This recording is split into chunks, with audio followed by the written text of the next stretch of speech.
Welcome sa Tagalog Manhwa Recap.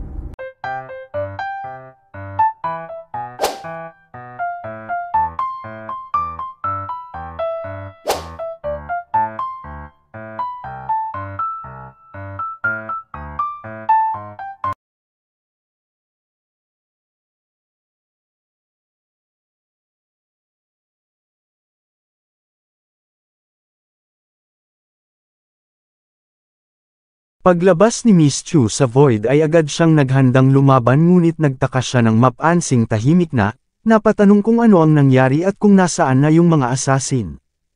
Ikaw sambit niya kay Chen Fan, so ito raw pala ay hindi pa namatay. Nagtanong kung nasaan yung tatlong mga assassins, ang mga iyon daw ba ay tumakbo, ngunit hindi siya pinansin ni Chen Fan.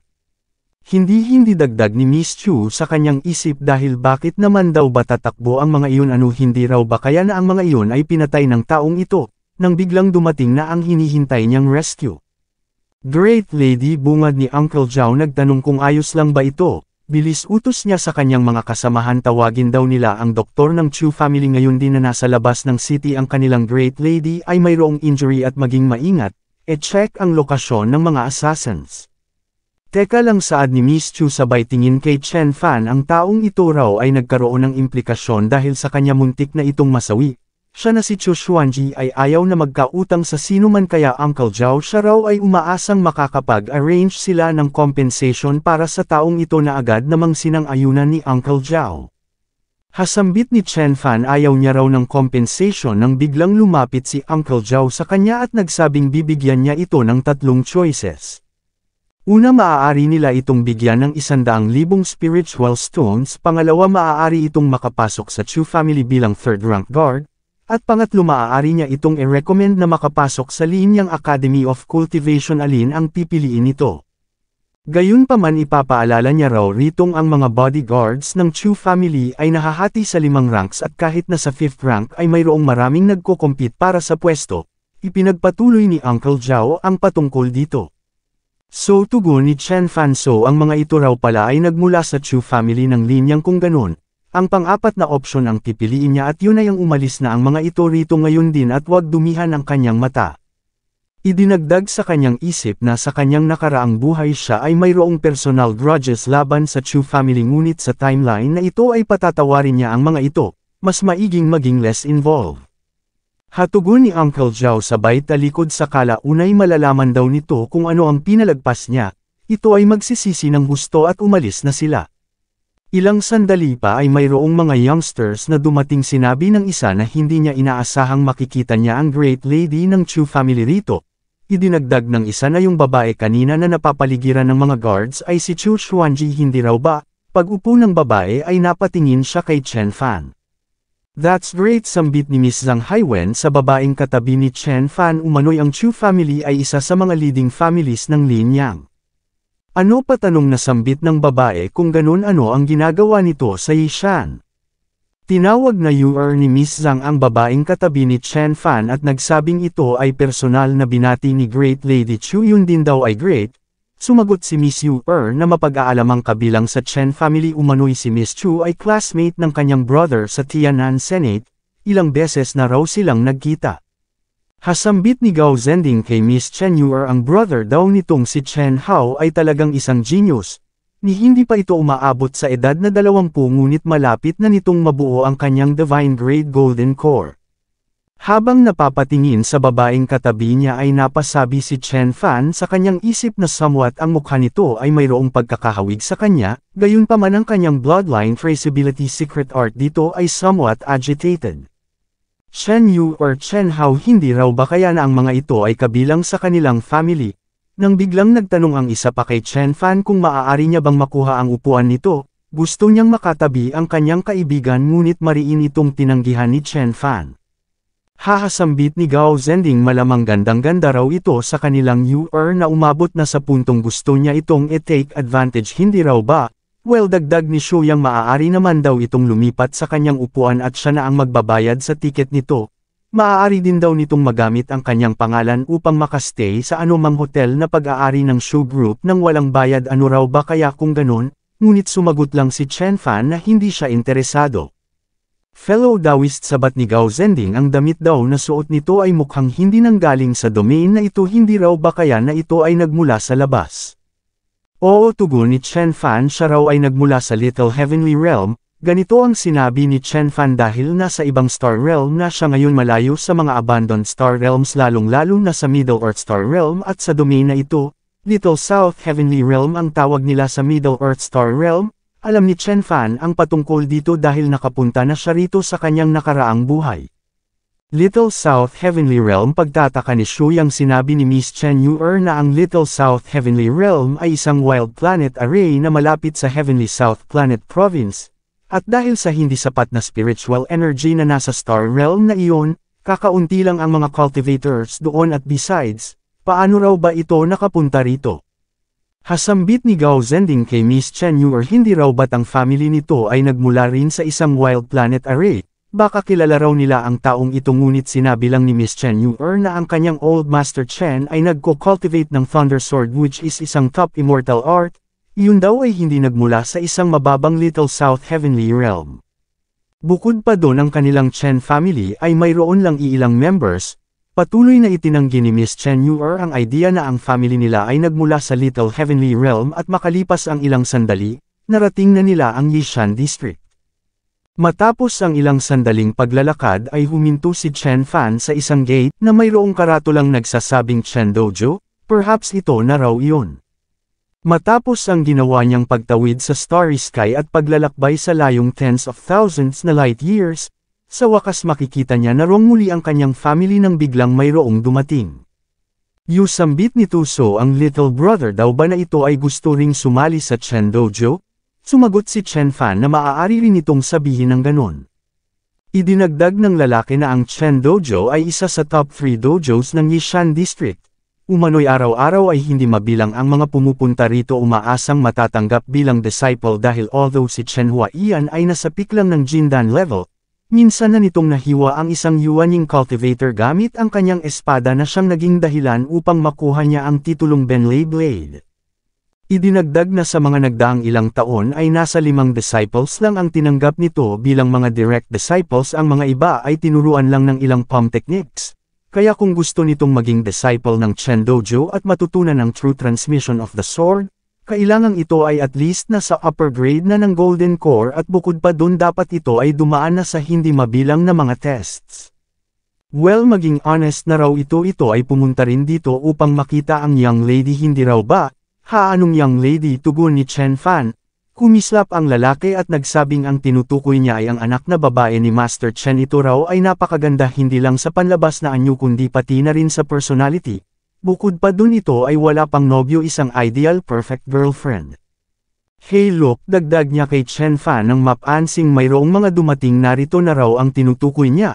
Mapag-aalamang ang dumating ay walang iba kundi si Chen Huaiyan, ang grandpa ni Chen Fan kasama si Miss Chen Yuer, at ang tinutukoy ng lalaki na young lady at umano'y anak ni Master Chen Huaiyan.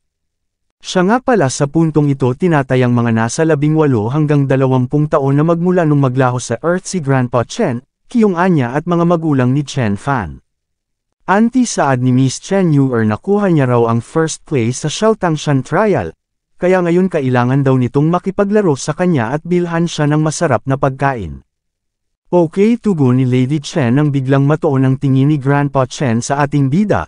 By the way, dagdag ni Miss Chen Yuer, may namit daw siya kaninang lalaking nagmula sa Wild Planet Array, medyo kahawig niya raw ito at ayon pa kay Haiwen malamang kamag-anak nila ang taong iyon, masyado rong minamaliit ng mga iyon ang kanilang family background. Isa pa, hindi raw ba't mga Yuanying cultivators lang pataas ang maaaring makatawid sa mga Wild Planet Array? Ang taong iyon ay nasa Jindan level lang kaya napakalabo raw na magagawa nitong makatawid sa mga planet arrays. Nang bigla niyang napansin si Chen Fan, teka lang, ito raw ang tinutukoy niya, ano raw ba kaya ang ginagawa nito rito? Hasambit ni Lady Chen, sure enough talagang ito raw ay medyo kahawig ni Yuer. How dare you, sambit ni Chen Yuer kay Chen Fan, ang lakas naman daw ng loob nitong pumunta rito sa kanilang Chen Dojo. Ano talaga raw bang iniisip nitong ito ay kabilang sa kanilang Chen family? Ngunit hindi ito pinansin ni Chen Fan, agad na nagbigay ng pagbatit paggalang sa kanyang grandpa.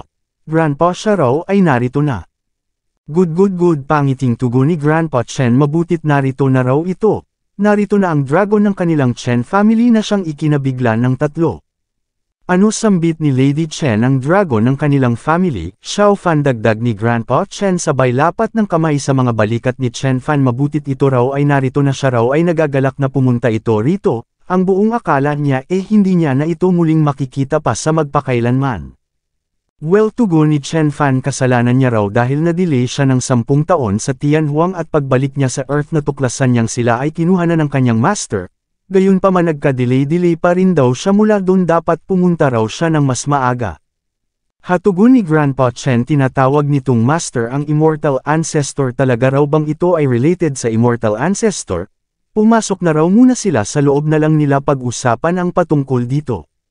Hasambit ni Miss Chen Yuer talaga raw bang ito ay member ng kanilang Chen family?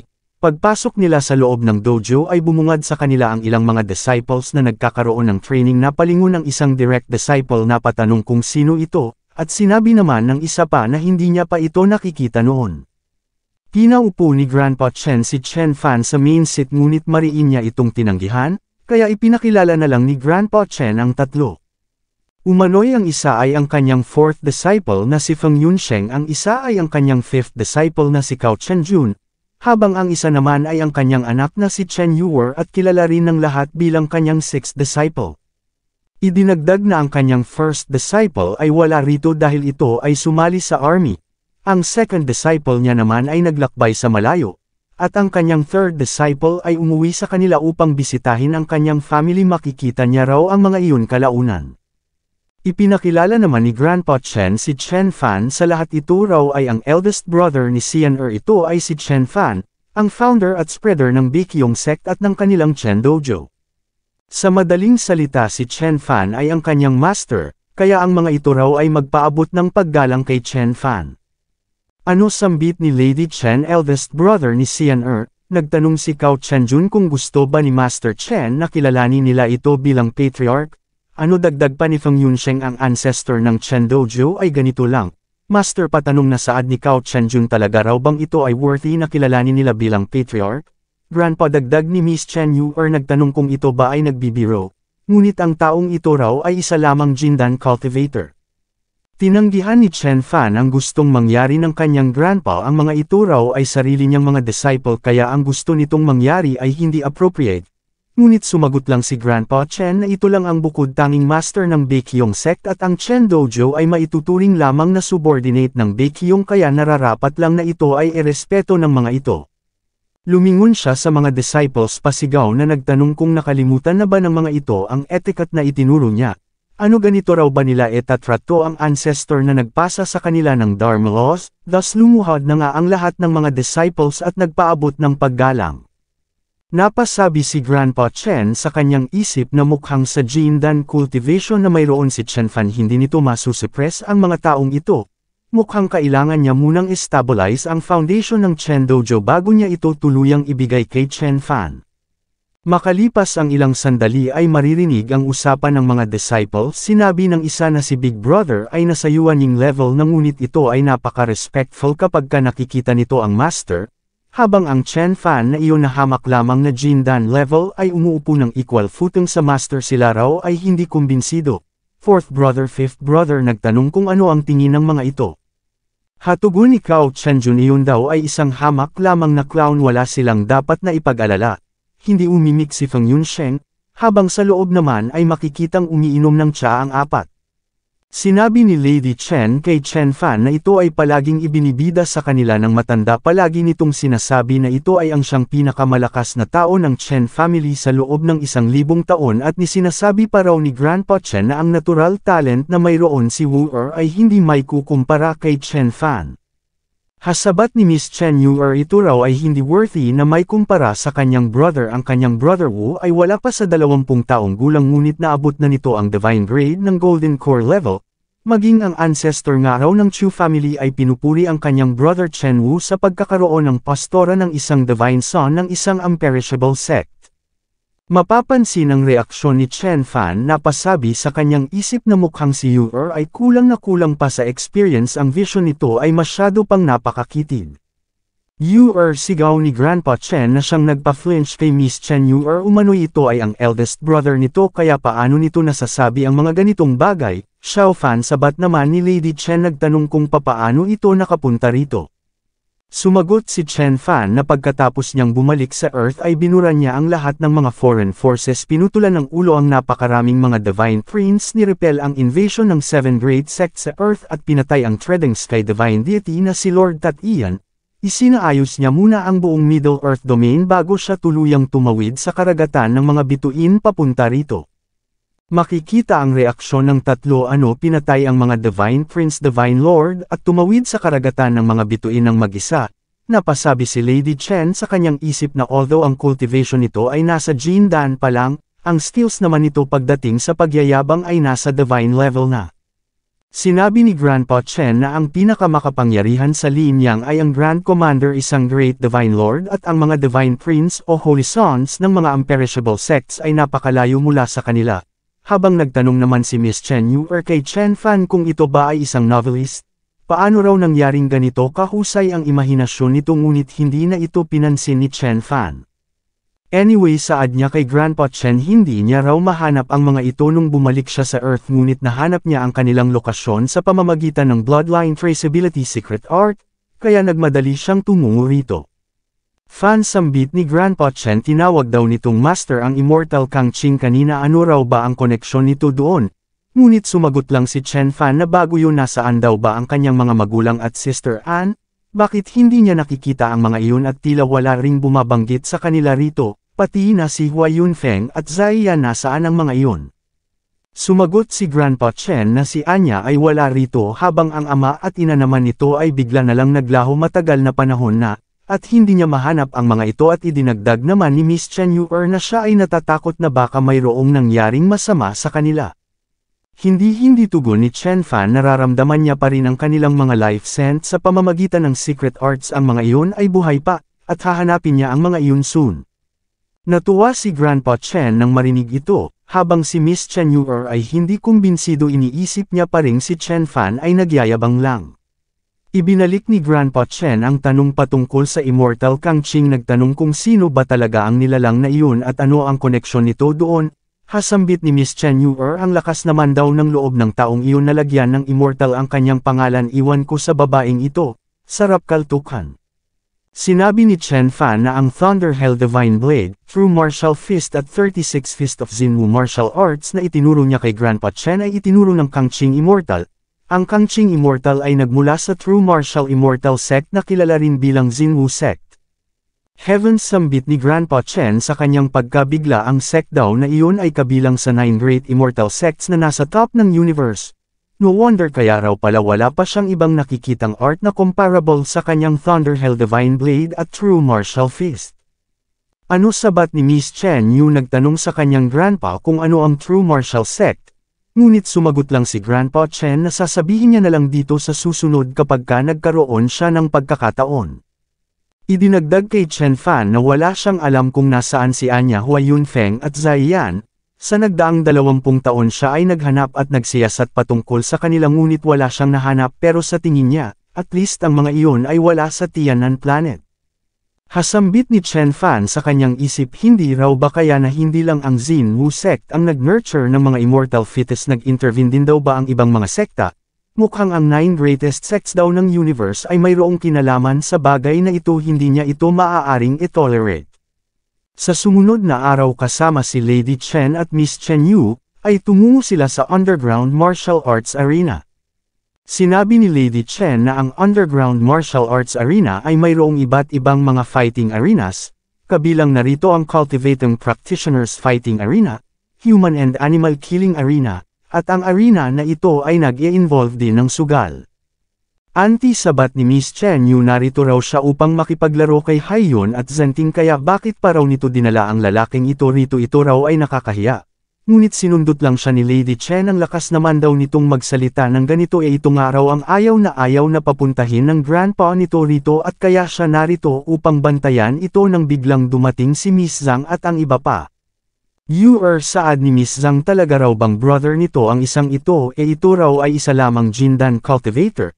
Sa pamamagitan ng telepathy ay sinabi ni Lady Chen kay Chen Fan na wag na lang nitong pansinin ang mga ito at sumagot naman si Chen Fan na wag itong mag-alala patungkol sa kanya nang biglang dumating si Zhou Tai. Shen Liu sambit nito umano'y ang kanilang Chen Dojo raw ay hindi dapat na narito sa Yishan Martial Arts Arena, mukhang ang mga kamay raw ng mga ito ay napakahaba upang ang mga ito ay mga ahas na pumunta rito. Zhou Tai sabat ni Miss Zhang ang pangahas naman daw nitong tawagin sa pangalan si Lady Chen, maging inner disciple daw muna ito ng Qingtian Dojo bago nito ibuka ng ganito ang kanyang bunganga na siyang nagpatahimik kay Zhou Tai. Hahasambit ni Miss Suting ano ito raw ba ay member ng Chen family, kung ganun bakit hindi ito magkaroon ng practice laban sa kanya, ngunit sumagot lang si Miss Zhang na wag itong maging ignorant umano'y siya ay nakapasok na sa linyang academy. Pumalag si Miss Suting nang marinig ito raw ay napakayabang ito naman ay hindi ganoon ka-gifted habang siya at ang kanyang brother Joe ay pareho nang naging disciples ng isang elder ng Qingtian Dojo ngayon. Sinabi ni Zhou Tai kay Lady Chen na ang Yishan Arena ay hindi nila teritoryo, gayunpaman binasura ito ni Lady Chen, nagsabing ito ay walang karapatang magsalita. Ang papuntahin ito rito't pagsalitain ay ang mga adults ng kanilang family. Mapapansin ang pagkainis ni Zhou Tai nang biglang mayroon pang dumating na agad na binati ng mga kasamahan ni Zhou Tai, tinawag na Brother Wu, tinanong kung ano ang nagdala sa kanya rito. Mapag-aalamang ang dumating pala ay si Wu Yuanzong, isang blood disciple. Sinabihan si Lady Chen na maaaring si Zhou Tai raw ay naging bastos, ngunit ang mga ito ang siyang unang lumagpas sa linya. Napasabi si Miss Zhang sa kanyang isip na sinasabing sa body refining technique na mayroon si Wu Yuanzong, ito ay mayroong kakayahang pabagsakin ang isang Jindan Pit cultivator at kayang tumanggap ng 13 atake mula sa isang Yuanying cultivator. Bukod pa dun, gustong-gusto din itong durugan ang lahat ng kanyang nakakalaban. Ito ay ang pinaka-ferocious sa lahat ng mga disciples ni Lin Chong. Sinabi ni Wu Yuan na 10 taon na ang nakararaan si Master Chen at ang kanyang master ay nagkasundo na ang teritoryo ng Yishan Fighting Arena ay mapapasa kanila. Habang ang east part naman ng city ay mapupunta sa Chen Dojo. Chen Liu, gusto raw ba nitong i-break ang contract? Ngunit sumagot lang si Lady Chen na dinala niya lang ang kanyang mga juniors dito upang manood ng laban, kaya ano ang pinagsasasabi nito? Isa pa, bukas naman ang gate ng Yishan Fighting Arena, bakit hindi raw ba sila welcome? O ganoon ba? Tugon ni Wu Yuan. Idinagdag sa kanyang isip na surely ang mga ito raw ay mga hamak lang na juniors. Napatingin kay Chen Fan, ang lalaking ito raw ay medyo kakaiba, gayunpaman ang cultivation level nito ay napakababa kaya iyon ay hindi na mahalaga. Well, kung ganun siya raw ay umaasang ma-e-enjoy nila ang kanilang mga sarili rito at umalis na. Makalipas ang ilang sandali habang pababa sa hagdan ay sinabi ni Lady Chen na ang Underground Martial Arts Arena ng Yishan ay nahahati sa 3 palapag. Ang unang palapag ay para sa mga Xiantian cultivators, ang pangalawang palapag ay para sa mga Jindan cultivators, habang ang pangatlo naman ay para sa mga Yuanying cultivators. Gayunpaman, ang mga nangyayaring laban sa palapag na iyon ay napakabihira. Sinabi ni Miss Zhang kay Miss Chen Yu na walang ganap rito sa first floor, dumiretso na raw sila sa third floor. Sinabi ni Gao Zhenting na ang third floor ay tinatawag din na life and death struggle para sa mga Yuanying cultivators, kaya ang mga nangyayaring laban doon ay napakabihira, at upang makapasok doon kailangan mo munang bumili ng ticket at ang flat view ay hindi ganoon kadaling nabubuksan. Gayunpaman, dugtong ni Miss Chen Yu, yung fighting arena raw na nasa sentro ng Linshan ay bukas araw-araw hanggang sa third floor, bukod pa dun mayroon ding fourth floor para sa mga Yuanying Pit cultivators. Hapatanong na tugon ni Miss Zhang, mayroon ding naglalabang mga Yuanying Pit cultivators? Oo, tugon ni Gao Zhenting, makikita mo raw ang arena na iyon kapag tumungo ka sa linyang academy. Napasabi si Chen Fan sa kanyang isip na sa kanyang nakaraang buhay sinubukan niyang mag-breakthrough rito at sa iba pang mga arena na tulad nito dahil gusto niyang makakuha ng mga resources. Hindi niya na mabilang kung ilang laban na ang nalahukan niya. Nagpatuloy si Chen Fan sa pag-reminisce. Hasambit niya lumalabas na mukhang ang Yishan Fighting Arena raw pala ay pag-aari ng Heavenly Life and Death Stage, na siya namang ipinagtaka ng dalawa. Napatanong kung ano ang pinagsasasabi nito. Idinagdag ni Chen Fan na ang Heavenly Life and Death Arena ay isang immortal artifact na mayroong 10 palapag, at ito ay matatagpuan sa kalalimang parte ng Central Galaxy. Ang bottom level hanggang sa 6th level ay ang mga lugar kung saan naglalaban ang mga God level cultivators, nagpatuloy si Chen Fan sa pagpapaliwanag.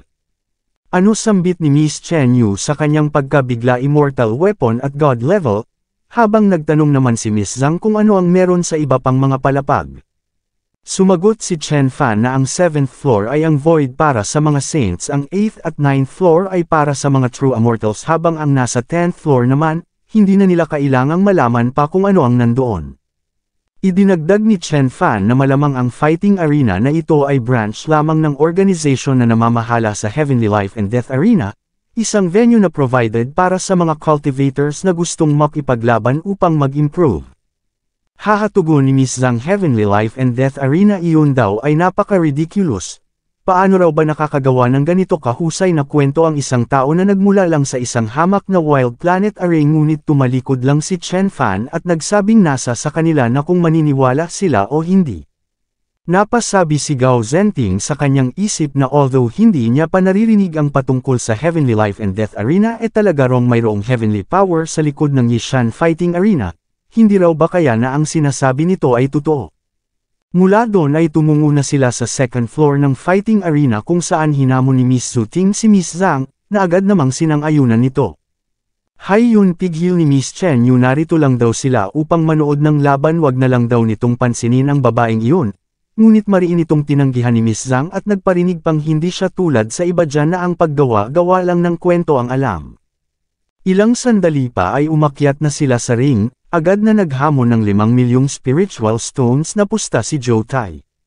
Hasambit ni Shouyang umano'y ang 5 milyong spiritual stones ay hindi maliit na halaga, o tugon ni Zhou Tai, ano ang mga ito raw ba ay walang mga pera?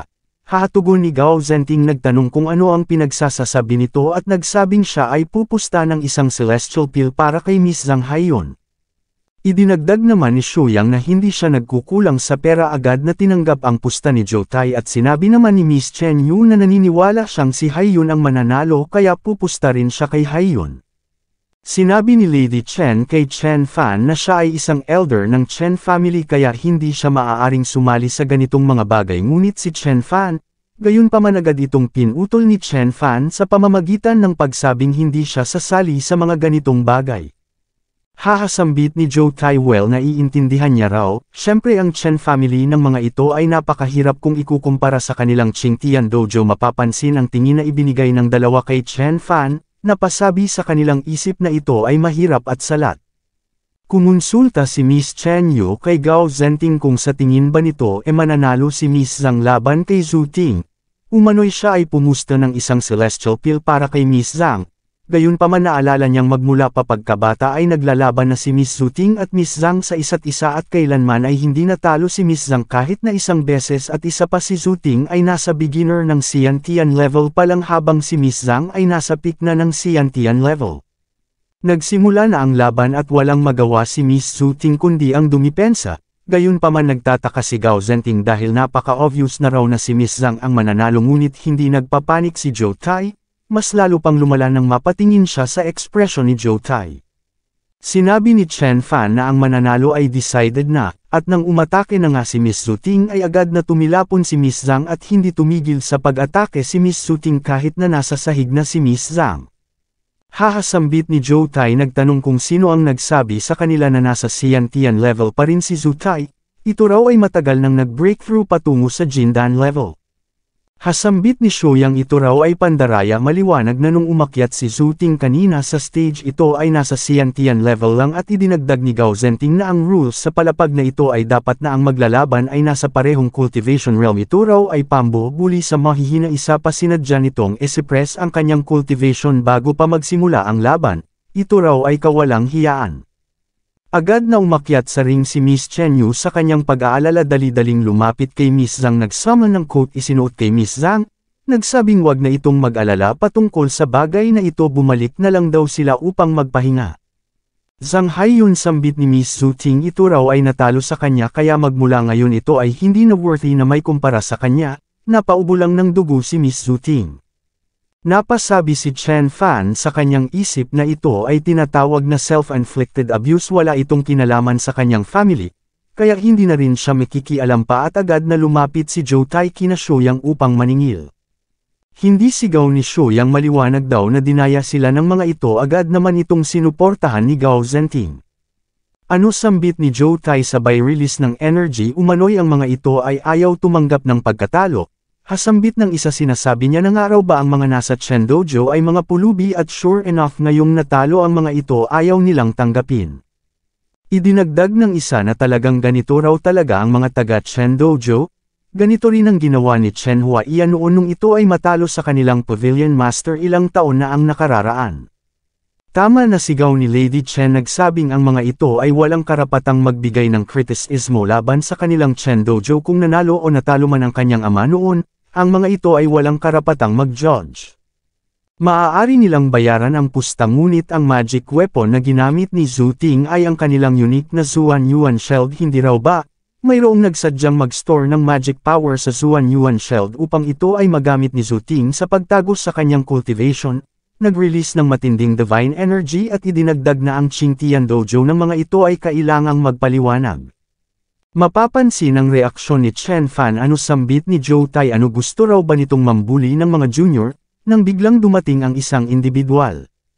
Chen Liu umano'y kung gusto nito ng hustisya, then papuntahin nito rito ang second master ng kanilang Chen Dojo, dahil ito ay hindi qualified na gawin ang mga ganitong bagay. Master Wu San, tugon ni Lady Chen, ano ito raw ba ang may paka na sa lahat ng ito, nang biglang mayroon pang dumating nagtanong kung sino ang nang-ahas na mag-amok dito sa fighting arena. Mapag-aalamang ang dumating ay si Master Hu, ang master ng underground fighting arena, kasama ang ilan pang mga cultivators. Master Hu, bungad ni Wu San, ito raw ay personal na pumunta rito, siya ay nakakaramdam ng lubos na kagalakan, palaging tatandaan ng kanilang Qingtian Dojo ang kabaitan ng fighting arena nito. Gayunpaman agad itong binara ng attendant ni Master Hu, umano'y ang kanyang master ay walang pake sa Qingtian Dojo nito, narito ito dahil sa ginawang panghahamak ng mga ito sa kanilang fighting arena, at nagtanong kay Master Hu kung ano ang gagawin nila sa dalawang grupong ito. Sumigaw si Master Hu na siya ay ang pinakapatas sa lahat, umano'y ang Qingtian Dojo ay kailangang magbayad ng 10 beses na entrance fee, at magmula sa araw na ito ang mga ito ay hindi na maaari pang makapasok dito sa kanilang fighting arena, habang ang Chen Dojo naman, kailangang makipaglaban ng mga ito ng 10 rounds sa kanya bago niya hahayaang makalabas ang mga ito. Nagpasalamat si Wu San at idinagdag sa kanyang isip na ang natanggap nilang parusa ay hindi na rin masama. Habang si Chen Liu naman tiyak na ito raw ay mababalatan ng buhay laban kay Master Hu. Kung ganun sambit ni Lady Chen, ngunit agad siyang pinigilan ni Chen Fan at nagsabing siya na ang lalaban. Chen Fan, sigaw ni Gao Zenting, ano gusto raw ba nitong mamatay, not to mention 10 rounds. Dugtong ni Shu Yang ni hindi nga raw nito kayang tumagal kahit na isang round lang, napahanga naman si Miss Chen Yu. Although ang cultivation daw na mayroon ito ay hindi kasing husay ng kanyang brother Chen Wu, mayroon naman itong sense of responsibility at courage. Iginiit ni Chen Fan na siya ang lalaban, nagsabing ang Qingtian Dojo ay kailangan lang magbayad ng mga spiritual stones at wala nang mangyayari sa kanila, habang ang kanilang Chen Dojo ay kailangang harapin ang buhay at kamatayan. Ano ito na raw ba ang hustisya na pinagbubungangan nito? What a shameless junior, sambit ng attendant. Ang pangahas naman daw nitong magsalita ng ganito sa kanyang master. Hasambit ni Master Hu, nagtanong kung ano gusto ba nito ng 20 rounds. Makikita ang pagkabahala ng dalawa, napasabi si Gao Zenting na nagbigay lang ng isang tanong si Chen Fan, ngunit gusto na nitong gawing 20 rounds ang laban. Idinagdag ni Chen Fan kay Master Hu na in fact kanina pa ito nanunood mula sa anino, naghihintay lang itong magkaroon ng kaunting gulo. Maliwanag na ito ay tumatayo sa side ng Qingtian Dojo, ngunit sinabi lang ni Master Hu na napakaraming nonsense ang pinagsasasabi nito. Ano raw ba kaya kung gawin na lang nilang 50 rounds? Ngunit sumagot lang si Chen Fan na hindi niya alam kung bakit nito pinapaboran ang Qingtian Dojo at ayaw niya na rong mag-imbestiga pa. Gayunpaman ngayong umabot na sa ganito ang lahat, wag siyang sisihin ito sa pagbuli sa mga mahihina. Hatugon ni Master Hu, siya raw ay walang pake kung ito man ay mayroong kakayahang makipag-compete o kung ano man ang inaasahan nito't ganito kalakas ang loob nito since ito ay narito sa kanyang teritoryo, kailangan niya itong madisiplina, kaya gawin na nilang 100 rounds ang laban. Parang mababaliw na ang dalawa sa kanilang narinig, habang napasabi naman si Lady Chen na ito na ang kanilang katapusan. Sinabi ng isang taga-Qingtian Dojo na ang idiot na iyon ay tumalon lang sa kanyang katapusan, idinagdag ng isa na talagang hinahanap nito ang kanyang kamatayan, habang sinabi naman ni Zhou Tai na hindi niya inaasahang itutulak nito ang kanyang sarili sa kamatayan, kaya wag dong sisihin ng mga ito ang Qingtian Dojo patungkol sa bagay na ito. Makikita ang pagkagulantang ni Miss Chen Yu na patanong kung ano ang pinaggagawa ni Chen Fan. Maaari pa raw sana itong makasurvive kung 10 rounds lang. Habang napaiyak na si Xu Yang, pumunta lang daw siya rito upang manood ng laban. Bakit umabot na sa ganito ang lahat? Napasabi si Lady Chen sa kanyang isip na hindi nila dapat nasisihin si Chen Fan, sadyang sa simula pa lang ay nahulog na sila sa trap ng mga ito.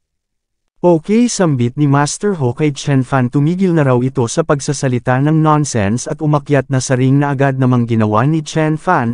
You rotten brat, dagdag ni Master Ho. Ano ito raw ay natatakot na. Ngunit sumagot lang si Chen Fan na ito ay ang siyang dapat na matakot. Ano talaga raw bang ito ay mayroong lakas ng loob na umakyat dito upang labanan siya? Huwag itong mag-alala, isang karangalan na ito ay mamatay sa kanyang mga kamay na siyang naging dahilan upang mapatawa si Master Ho. Hahaha, mukhang ito raw pala talaga ay napakahusay sa pagpapanggap. Well, titingnan niya raw kung sino ang makapagliligtas sa kanya sa araw na ito nang biglang mayroon na namang dumating nagtanong kung maaari bang siya. Kapansin-pansin ang reaksyon ni Master Hu nang makita kung sino yung nagsalita. Mapag-aalamang ang dumating pala ay si Miss Chu at ang mga guards ng Chu family. Master Hu, dagdag ni Miss Chu, maaari raw bang siya ang gumawa? Ahehe, great lady, bungad ni Master Hu. Nagtanong kung ano ang ginagawa nito rito. Hindi raw ba't nag-usap na sila kani-kanina lang. Itinuro ni Miss Chu si Chen Fan, nagsabing siya ay narito para sa taong ito. Hasambit ni Master Hu sa kanyang pagkabigla, ngunit ito raw ay isang hamak lang na ordinary disciple ng isang second-rate force. Ito ay hindi worthy sa proteksyon ng young master ng Chu family ng Lin Yang. Sumagot si Miss Chu na dahil iniligtas nito ang buhay niya. Ano, Master Hu, maaari raw ba? Well, tugon ni Master Hu, since tao nila ang isang ito, hindi na siya mangangahas pa. Hahayaan niya na lang ang mga ito, at bukod pa dun kapag ka ang Brother Chen na ito ay muling tumungo rito sa kanilang fighting arena, ito ay agarang makakatanggap ng VIP treatment. Makikita ang pagkabigla ng tatlo. Ano, sambit ni Xu Yang, ito raw ay si Chu Xuanji. Napatanong si Gao Zhenting kung paanong nangyaring ang ganito ka-influential na tao ay lilitaw sa lugar na ito. Idinagdag ni Lady Chen na bukod pa dun pinoprotektahan nito si Chen Fan. Napasabi si Miss Chen Yu sa kanyang isip na sinabi ni Chu Xuanji na siya ay iniligtas ni Chen Fan. Paano ito naging posible? Paanong nangyaring magkakilala itong dalawa, at higit sa lahat paano naging posibleng magagawang mailigtas ni Chen Fan ang buhay ni Chu Xuanji? Napasabi si Xu Yang na para sa kanya si Miss Chu Xuanji ay isang goddess na hinding-hindi niya magagawang maabot, ngunit si Chen Fan paano nito nagawang mailigtas ang buhay nito? Sinabi ni Miss Chu kay Chen Fan na sumunod ito sa kanya. Sinubukang pigilan ni Lady Chen si Chen Fan, ngunit sinabi lang ng ating bida sa kanyang aunt na mauna nang umuwi ang mga ito, susunod na lang siya. Little brother, sambit ni Master Hu, ito raw ay napakaswerte since ito ay ipinagtanggol ni Chu Xuanji, dahil kung hindi lang dahil dun, ito ay hindi na makakalabas pa rito sa arena. Hatugon ni Chen Fan, ito raw ang maswerte, dahil nailigtas ni Chu Xuanji ang buhay nito. Bullshit, sambit ng isang attendant ni Master Hu, umano'y kung hindi lang dahil kay Chu Xuanji namatay na ito. Oo, dagdag ng isa, ito ay isang hamak lang na Jindan cultivator. Ano naman daw ba ang magagawa nito sa kanilang master? Ano raw ba kaya kung ipapatay na lang nila ito sa antang assassins? Gayunpaman, makalipas ang ilang sandali nang makaalis na sina Chen Fan at Chu Xuanji, nagtaka sila nang mapansing hindi na gumagalaw ang isang attendant o umimik man lang. Nabahala si Master Hu nang mapalingon mayroon dong mali rito. Hindi niya na maramdaman ang soul breath nito at ilang sandali lang, sumabog ang mayabang na attendant. Napasabi ang isa na ang divine soul nito magic treasure at yuan ying cultivation ay nawasak lahat. Nagtaka rin ang isa kung ano ang nangyari. Napasabi si Master Hu na ito ay pasekretong pinatay sino ang mayroong ganitong uri ng cultivation method, ngunit wala na rong iba pang maaaring gumawa nito kundi ang taong iyon lang. Sa kabilang dako naman ay napasabi si Chen Fan sa kanyang isip na ang babaeng ito ay napaka-annoying, at talagang iniisip daw nitong nailigtas nito ang buhay niya. Nagtanong si Miss Chu kay Chen Fan kung bakit tinanggihan nito ang thank you gift ni Uncle Zhao nung nakaraan, ngunit pa-sarcastic lang na nagtanong si Chen Fan kung obligado ba siyang tanggapin ang kanilang regalo, kung ganun napakatindi raw pala ng rules ng Chu family ng Lin Yang. Pangahas sigaw ni Mr. Zhao sabay release ng energy. Ang pangahas naman daw nitong kausapin sa ganitong tono ang kanilang lady. Ngunit nag-release lang din ng energy si Chen Fan at nagsabing kung gusto na nitong mamatay sige subukan lang nitong gumawa ng move. Tama na sabat ni Miss Chu since ito raw ay hindi man lang napa-flinch sa ipinakitang 50% na lakas ni Uncle Zhao. Ngayon natitiyak niya nang talagang ito ay ang siyang nagligtas sa kanya nung nakaraan at since mukhang ganoon nga kailangan niya itong bayaran, ngayon sabihin nito sa kanya kung ano ang kailangan nito. Umano'y maaari nila itong bigyan ng 100 milyong spiritual stones o kaya naman maging elite disciple ng kanilang linyang academy. Maaari rin itong maging second-class guardian ng kanilang Chu family, maging true heir ng 5 great sects o kaya naman makatanggap ng isang quasi-genesis level na Dharma treasure. Maaari raw itong pumili sa lahat ng ito, sabihin lang nito kung ano ang gusto nito. Hadagdag ni Miss Chu sa kanyang isip, hindi raw siya nirespeto nito nung nakaraan kaya ngayon gagamit siya ng kayamanan upang ito ay lumuhad sa harap niya at makonquer. Nagtanong si Chen Fan kung maibibigay ba nito ang kahit na ano pang gusto niya. Sige, tugon ni Miss Chu, sabihin lang daw nito. Kung ganun, saad ni Chen Fan, ang kailangan niya ay mga immortal treasures, mga spirit medicines, remains ng isang reincarnated saint, fragment ng isang heavenly immortal soldier at 100 maliliit na bangkus ng immortal energy. Makikita ang reaksyon ni Miss Chu, hindi nakaimot na patanong sa kanyang isip kung anong klaseng tao ang hihingi ng ganito at bukod pa dun, what the hell daw ba ang pinagsasasabi nitong remains ng isang reincarnated saint, hindi niya pa raw naririnig ang patungkol dito. Hasabat ni Mr. Zhao, tinanong si Chen Fan kung pinagkakatuwaan ba nito ang kanilang lady. Hatugon ni Chen Fan, nagtanong kung ano ang pinagsasasabi nito, ang mga ito raw ang nagpupumilit na bayaran siya ng kahit na ano, ang ginawa niya lang ay ang sabihin kung ano ang gusto niya, gayon paman kung sila ay walang kakayahang maibigay ang gusto niya wala rin naman dong problema. Anyway, gusto niya rong magbigay ng simpatsya sa mahirap nilang pamilya. Tumalikod at idinagdag na isa pa, hindi niya iniligtas si Miss Chu, sadyang nang ahas lang talaga ang tatlong mga iyon na pagtangkaan ng buhay niya kaya wala na siyang ibang choice kundi patayin ang mga iyon. Idinagdag kay Miss Chu na pumunta-punta pa ito sa fighting arena at iniisip na nagawa nitong mailigtas ang buhay niya, iyon daw ay nakakatawa. Ito na ang huli, wag na raw siyang guluhin pa ng mga ito. Teka lang, habol ni Miss Chu, bakit kung hindi niya ito iniligtas, bakit magagawa daw ba nitong matalo si Master Hu at ang mga Yuanying level na mga servant nito? Ang Linyang province ay mundo ng kanilang mga great families kaya kung gusto nitong maging mayabang, ito raw ay hindi qualified sa ngayon. O talaga ba, tugon ni Chen Fan, at paano naman daw ba siya magiging qualified? Sumagot si Miss Chu na maghintay muna ito hanggang sa maabot na nito ang Yuanying level at maging isang quasi-major cultivator bago magsalita. Hatugon ni Chen Fan, at paano kung sabihin niyang siya ay isang soul formation cultivator? Hasambit ni Miss Chu sabay talikod, iyon daw ay ridiculous, kahit nga raw ang napakalaking linyang ay nakakapagsilang lang ng isang soul formation cultivator sa bawat 10,000 taon. Well, ang masasabi niya lang kung talagang naabot na nito ang soul formation level, ang kanyang Chu family ay yuyukod sa harap nito, we welcome, at ang kanilang buong clan ay luluhod sa harap nito.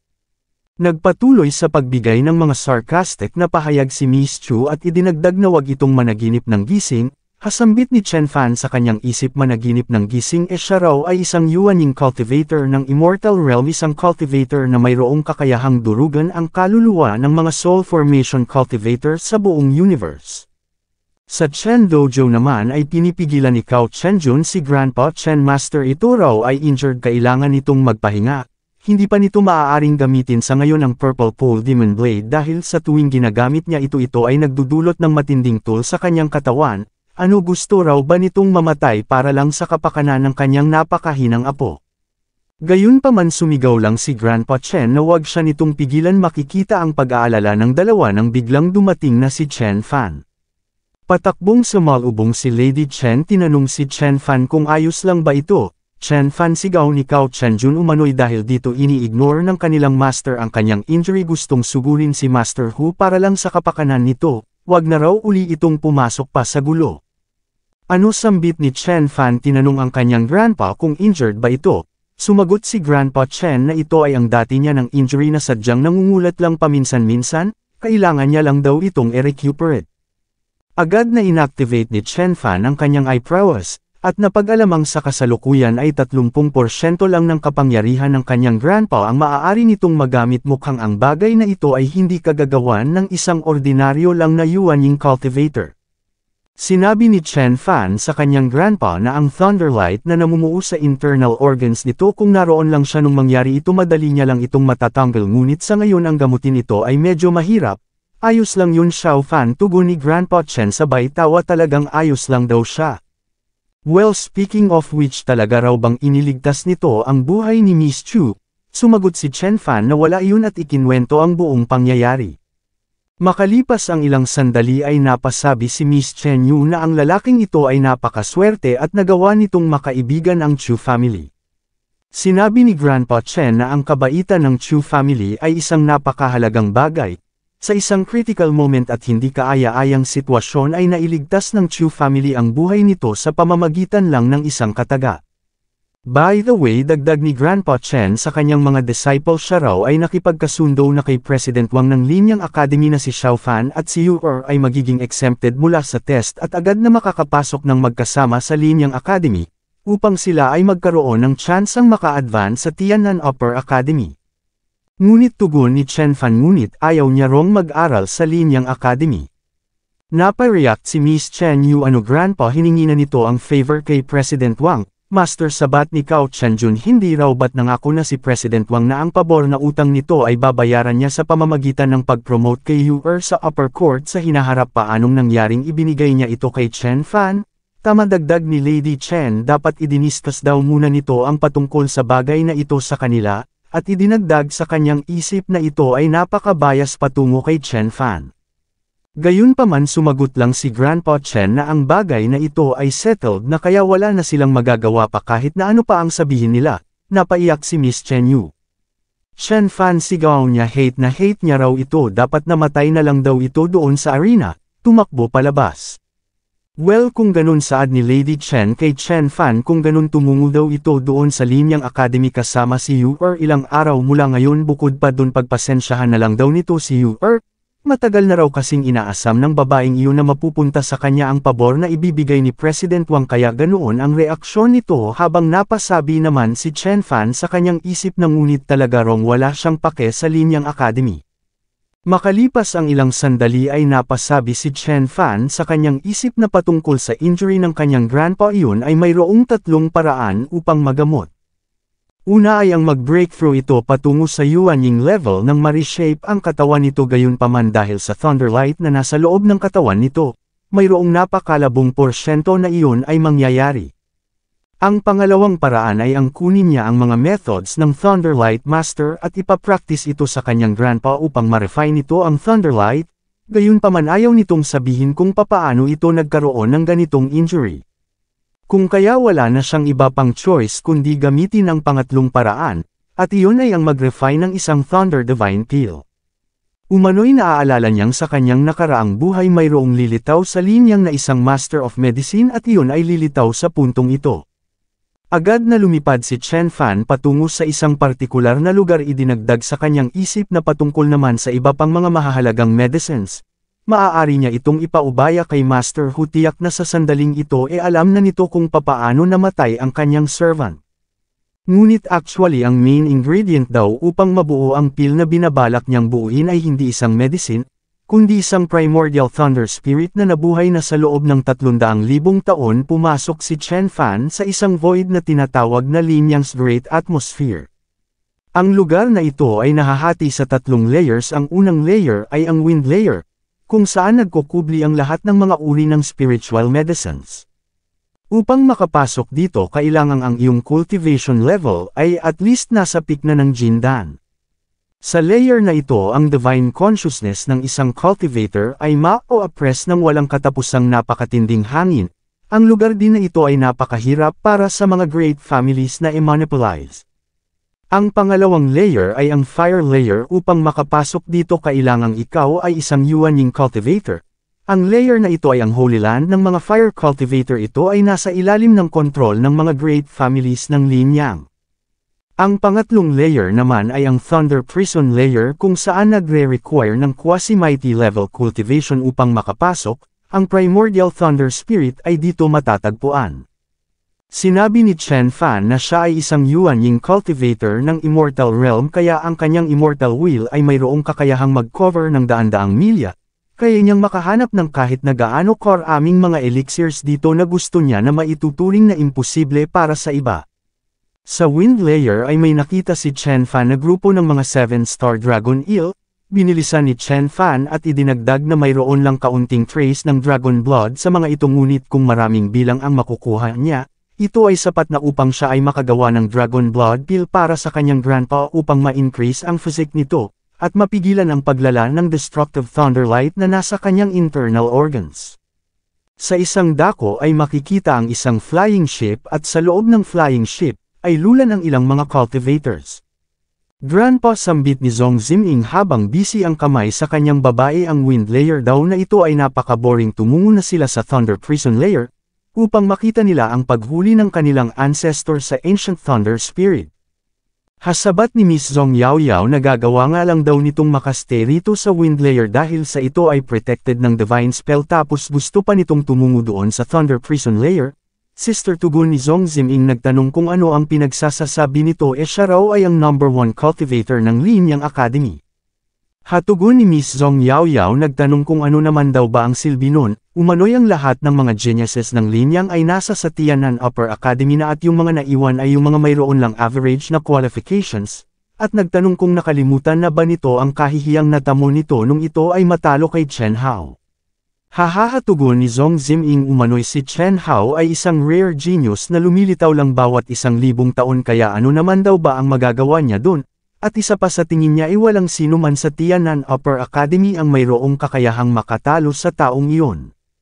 Besides dagdag niya umano'y si Zong Yaoyao ay ang first goddess ng Tianan Upper Academy madali lang nitong mapapaamo ang isang iyon hihintayin niya na lang na maging brother-in-law niya si Chen Hao hindi niya na kailangan pang mag-advance. Tingnan mo ang sarili mo sabat ni Grandpa Zongwell ang masasabi niya lang daw ipasa nito ang assessment exam sa Tianan Upper Academy dahil kung hindi, babawasan niya sa kalahati ang allowance nito. Ano pa sigaw na tugon ni Zong Ziming Grandpa wag naman ganun, ang kanyang cultivation level ay mataas naman na, UC sa lahat ng mga youngster sino pa raw ba ang mayroong kakayahang makapunta rito sa Wind Layer upang maghanap ng mga treasures bukod sa kanya. Tumungo si Chen Fan sa grupo ng mga Dragon Eels naglabas ng isang item. Ang Yinyang bottle daw na ito na nakuha niya nung dinurog niya ang 7 greatest sects ito ay mayroong kakayahang mag-store ng malaking volume ng tubig sa karagatan at ito ay itinuturing na top magic weapon sa kategorya ng mga soul formation cultivator. Inactivate ni Chen Fan ang artifact at sinimulang higupin ang mga Dragon Eels. Hasambit ni Zong Ziming napatanong kung iyon ba ay ang 7-star Dragon Eel King nagtaka rin si Grandpa Zong ito raw ay napakabata pa ngunit mayroon itong kakayahang hulihin ang 7-star Dragon Eel ng Wind Layer. Agad na lumipad si Zong Ziming ito raw ay umaasa lang sa Magic Treasure pues maaari niya ring gawin iyon.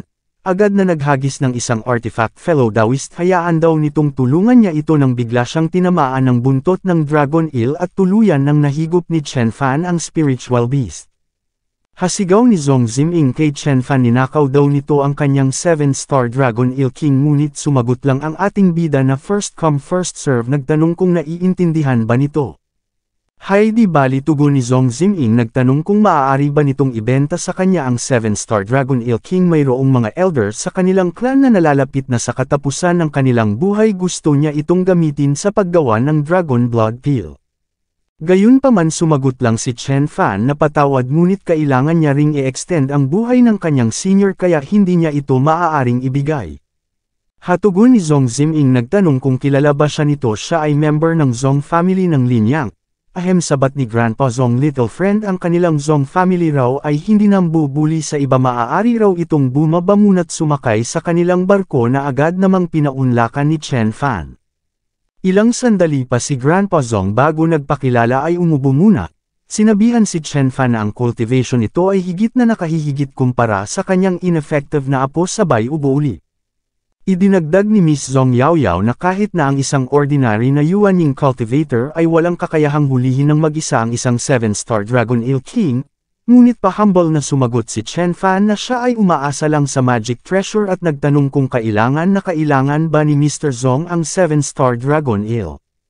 Sumagot si Grandpa Zong na mayroon siyang lumang injury kaya kailangan niyang mag-make up upang mapahaba pa ang kanyang buhay, kaya kasalanan niya raw ang lahat ng trouble. Grandpa sabat naman ni Miss Zhong Yaoyao nagtanong kung ano ang pinagsasasabi nito yung ginawa nito ay hindi isang napakasimpleng bagay, ito ay nagka-injury dahil sa ginawa nitong pagharap sa mga extraterrestrial demons upang protektahan ang kanilang linyang province. Habang nakatitig kay Miss Zhong Yaoyao ay napasabi si Chen Fan sa kanyang isip na ang tunog ng kudyapi nito ay nakakapagpaamo sa injury ng matanda. Inilabas ni Chen Fan ang artifact at nagsabing ang essence ng 7-star Dragon Eel King ay abundant, ito ay sapat upang makarefine ng 2 top quality na Dragon Blood Pills. Maaari niyang ibigay ang kalahati, pakiusap tugon ni Grandpa Zong magbigay daw ito ng offer. Sumagot si Chen Fan na ang kailangan niya ay impormasyon patungkol sa Sword Thunder Essence, idinagdag sa kanyang isip na ang great atmosphere ng linyang ay napakalawak, kailangan niya iyong mahanap sa lalong madaling panahon. Well, tugon ni Grandpa Zong, tamang tao raw ang tinanong nito, talagang mayroon siyang alam patungkol sa bagay na iyon, ngunit bago yun maaari daw ba siyang magtanong kung bakit gusto nitong makakuha ng impormasyon patungkol sa Sword Thunder Essence? Sumagot si Chen Fan na ang kanyang senior ay injured kaya kailangan niyang gamitin ang Sword Thunder Essence upang makarefine ng pills nang mailigtas niya ang buhay ng kanyang senior. Makikita ang pagkabigla ni Zong Ziming magre-refine ng mga pills gamit ang Sword Thunder Essence. Nagtanong kung nababaliw na ba ito, idinagdag ni Miss Zhao Yaoyao na kahit nga raw ang isang ordinaryong mga soul formation cultivators ay hindi o obra sa nilalang na iyon at isa pa, sino raw ba ang mayroong kakayahang e-refine ng nilalang na iyon, ngunit sumagot lang si Chen Fan na wala na silang pake dun, sabihin na lang daw nila kung papayag ba sila sa transaction o hindi. Kumuha si Grandpa Zong ng piraso ng kanyang divine consciousness, well iyon daw ay isa lamang posisyon kaya ayos lang na sabihin niya ang impormasyon, gayunpaman ang Thunder Prison Layer ay ibang-iba kumpara sa Wind Layer kaya kailangan nitong mag-ingat, huwag itong mag-rush sa paghakbang sabay lipat ng piraso ng kanyang divine consciousness patungo kay Chen Fan. Well, saad ni Chen Fan, ngayong tapos na ang transaction siya ay aalis na. Mag-ingat ka little fellow, tugon ni Grandpa Zong at tuluyan nang lumipad si Chen Fan. Hasambit ni Zong Ziming, iyon daw ay isa lamang Jindan cultivator, ang pangahas naman daw nung magbalak na hulihin o isipin man lang na mahuhuli nito ang Ancient Thunder Spirit, iyon daw ay napaka-ridiculous, not to mention ang Thunder Layer. Sa tingin niya nga raw maaabo na ito pagkatapak pa lang nito sa Fire Layer. Grandpa, dugtong ni Miss Zhong Yaoyao, umano'y sa kasalukuyan ay kinukumpronta ng kanilang old ancestor ang Ancient Thunder Spirit, hindi naman siguro makakagulo ang taong iyon, hindi raw ba? Tugon ni Grandpa Zong, ang old ancestor daw ay isang soul formation cultivator kaya kahit na daan-daan o libo-libo pang mga Jindan cultivator ay hindi man lang makakapagbigay sa kanya ng gasgas na agad namang sinang-ayunan ni Miss Zhong Yaoyao. Sa Fire Layer ay nadaanan ni Chen Fan ang ilang mga Fire Elements cultivator. Sambit ng isa, mayroon dong newcomer na patanong ang isa kung saan ba kayang family ito, na bibilang ito raw ay napaka-strange. At sumagot naman ang isa pa na baka ito ay nagmula sa 5 great sects, ang mga iyon daw ay palaging mayroong mga elite disciples na pasekretong nagbi-breakthrough. Lumipad na si Chen Fan, hasambit ng isa na patanong kung ano ang binabalak gawin ng batang iyon daw ba ay tutungo sa Thunder Prison Layer, na patanong ang isa kung ito ba ay isang bagong quasi-power cultivator. Hadagdag ng isa pa, ang ganito kabatang quasi-power cultivator dapat ito raw ay matagal nang nagdulot ng sensation sa linyang, bakit wala silang narinig na anumang bagay patungkol sa batang ito. At lumipat ang eksena sa Thunder Prison Layer, partikular sa Xuantong Island kung saan matatagpuan ang Ancient Thunder Spirit. Dito rin ay nakita ni Chen Fan ang old ancestor ng Zong family na si Zong Xingyang, hasambit nito mayroong yang mananapadpad dito at ito ay napakapamilyar. Idinagdag sa kanyang isip na since nagawa nitong makapunta rito, iyon ay nangangahulugan lang na ito ay isang soul formation cultivator. Agad niyang sinalubong si Chen Fan at nagpakilala rin naman si Chen Fan bilang Chen Baixun. Nagtanong si Ancestor Zong kung ang fellow Taoist ba na ito ay pumunta rin dito para sa Divine Thunder Tribulation Iron na binabantayan ng Ancient Thunder Spirit. Idinagdag sa kanyang isip na ang Sacred Iron ay related sa magic treasure na binabalak niyang i-refine kaya hindi niya ito ibibigay sa kahit na sino man. Ingat Master, sambit ng dragon, ang taong ito raw ay napakamapanganib. Hindi tugon ni Chen Fan kay Ancestor Zong, narito raw siya upang hulihin ang Ancient Thunder Spirit na siyang labis na ikinabigla ng dalawa. Hasambit ni Ancestor Zong sa kanyang isip, kahit nga raw tulungan pa siya ng mga Soul Formation Cultivators na tulad niya kalakip na ang kanyang Wild Alien Dragon, napaka-imposible pa rin para sa kanila na mahuli ang Ancient Thunder Spirit. Hasambit ng dragon, huhulihin ang Ancient Thunder Spirit. Idinagdag sa kanyang isip na ang batang ito ay isang baliw. Kapwa ko Taoist, saad ni Ancestor Zong, umano'y ang Ancient Thunder Beast na ito ay nasa loob ng Xuantong Island at umaasa sa natural array, kaya hindi niya ito ma-deal ng mag-isa. Kaya ano raw ba kaya kung magtulungan na lang sila, kukunin niya ang Thunder Tribulation Iron habang ito ang Ancient Thunder Spirit ay mapapasa kanya.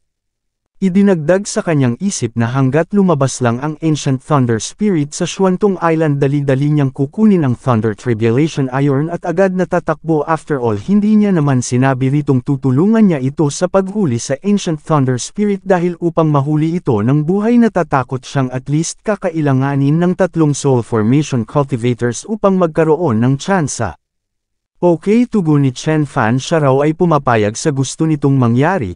Kung ganun, tugon ni Ancestor Zhao, palalabasin niya muna ng puwersahan ang Ancient Thunder Spirit at samantalahin nito ang pagkakataong iyon upang matrap ang Ancient Thunder Spirit.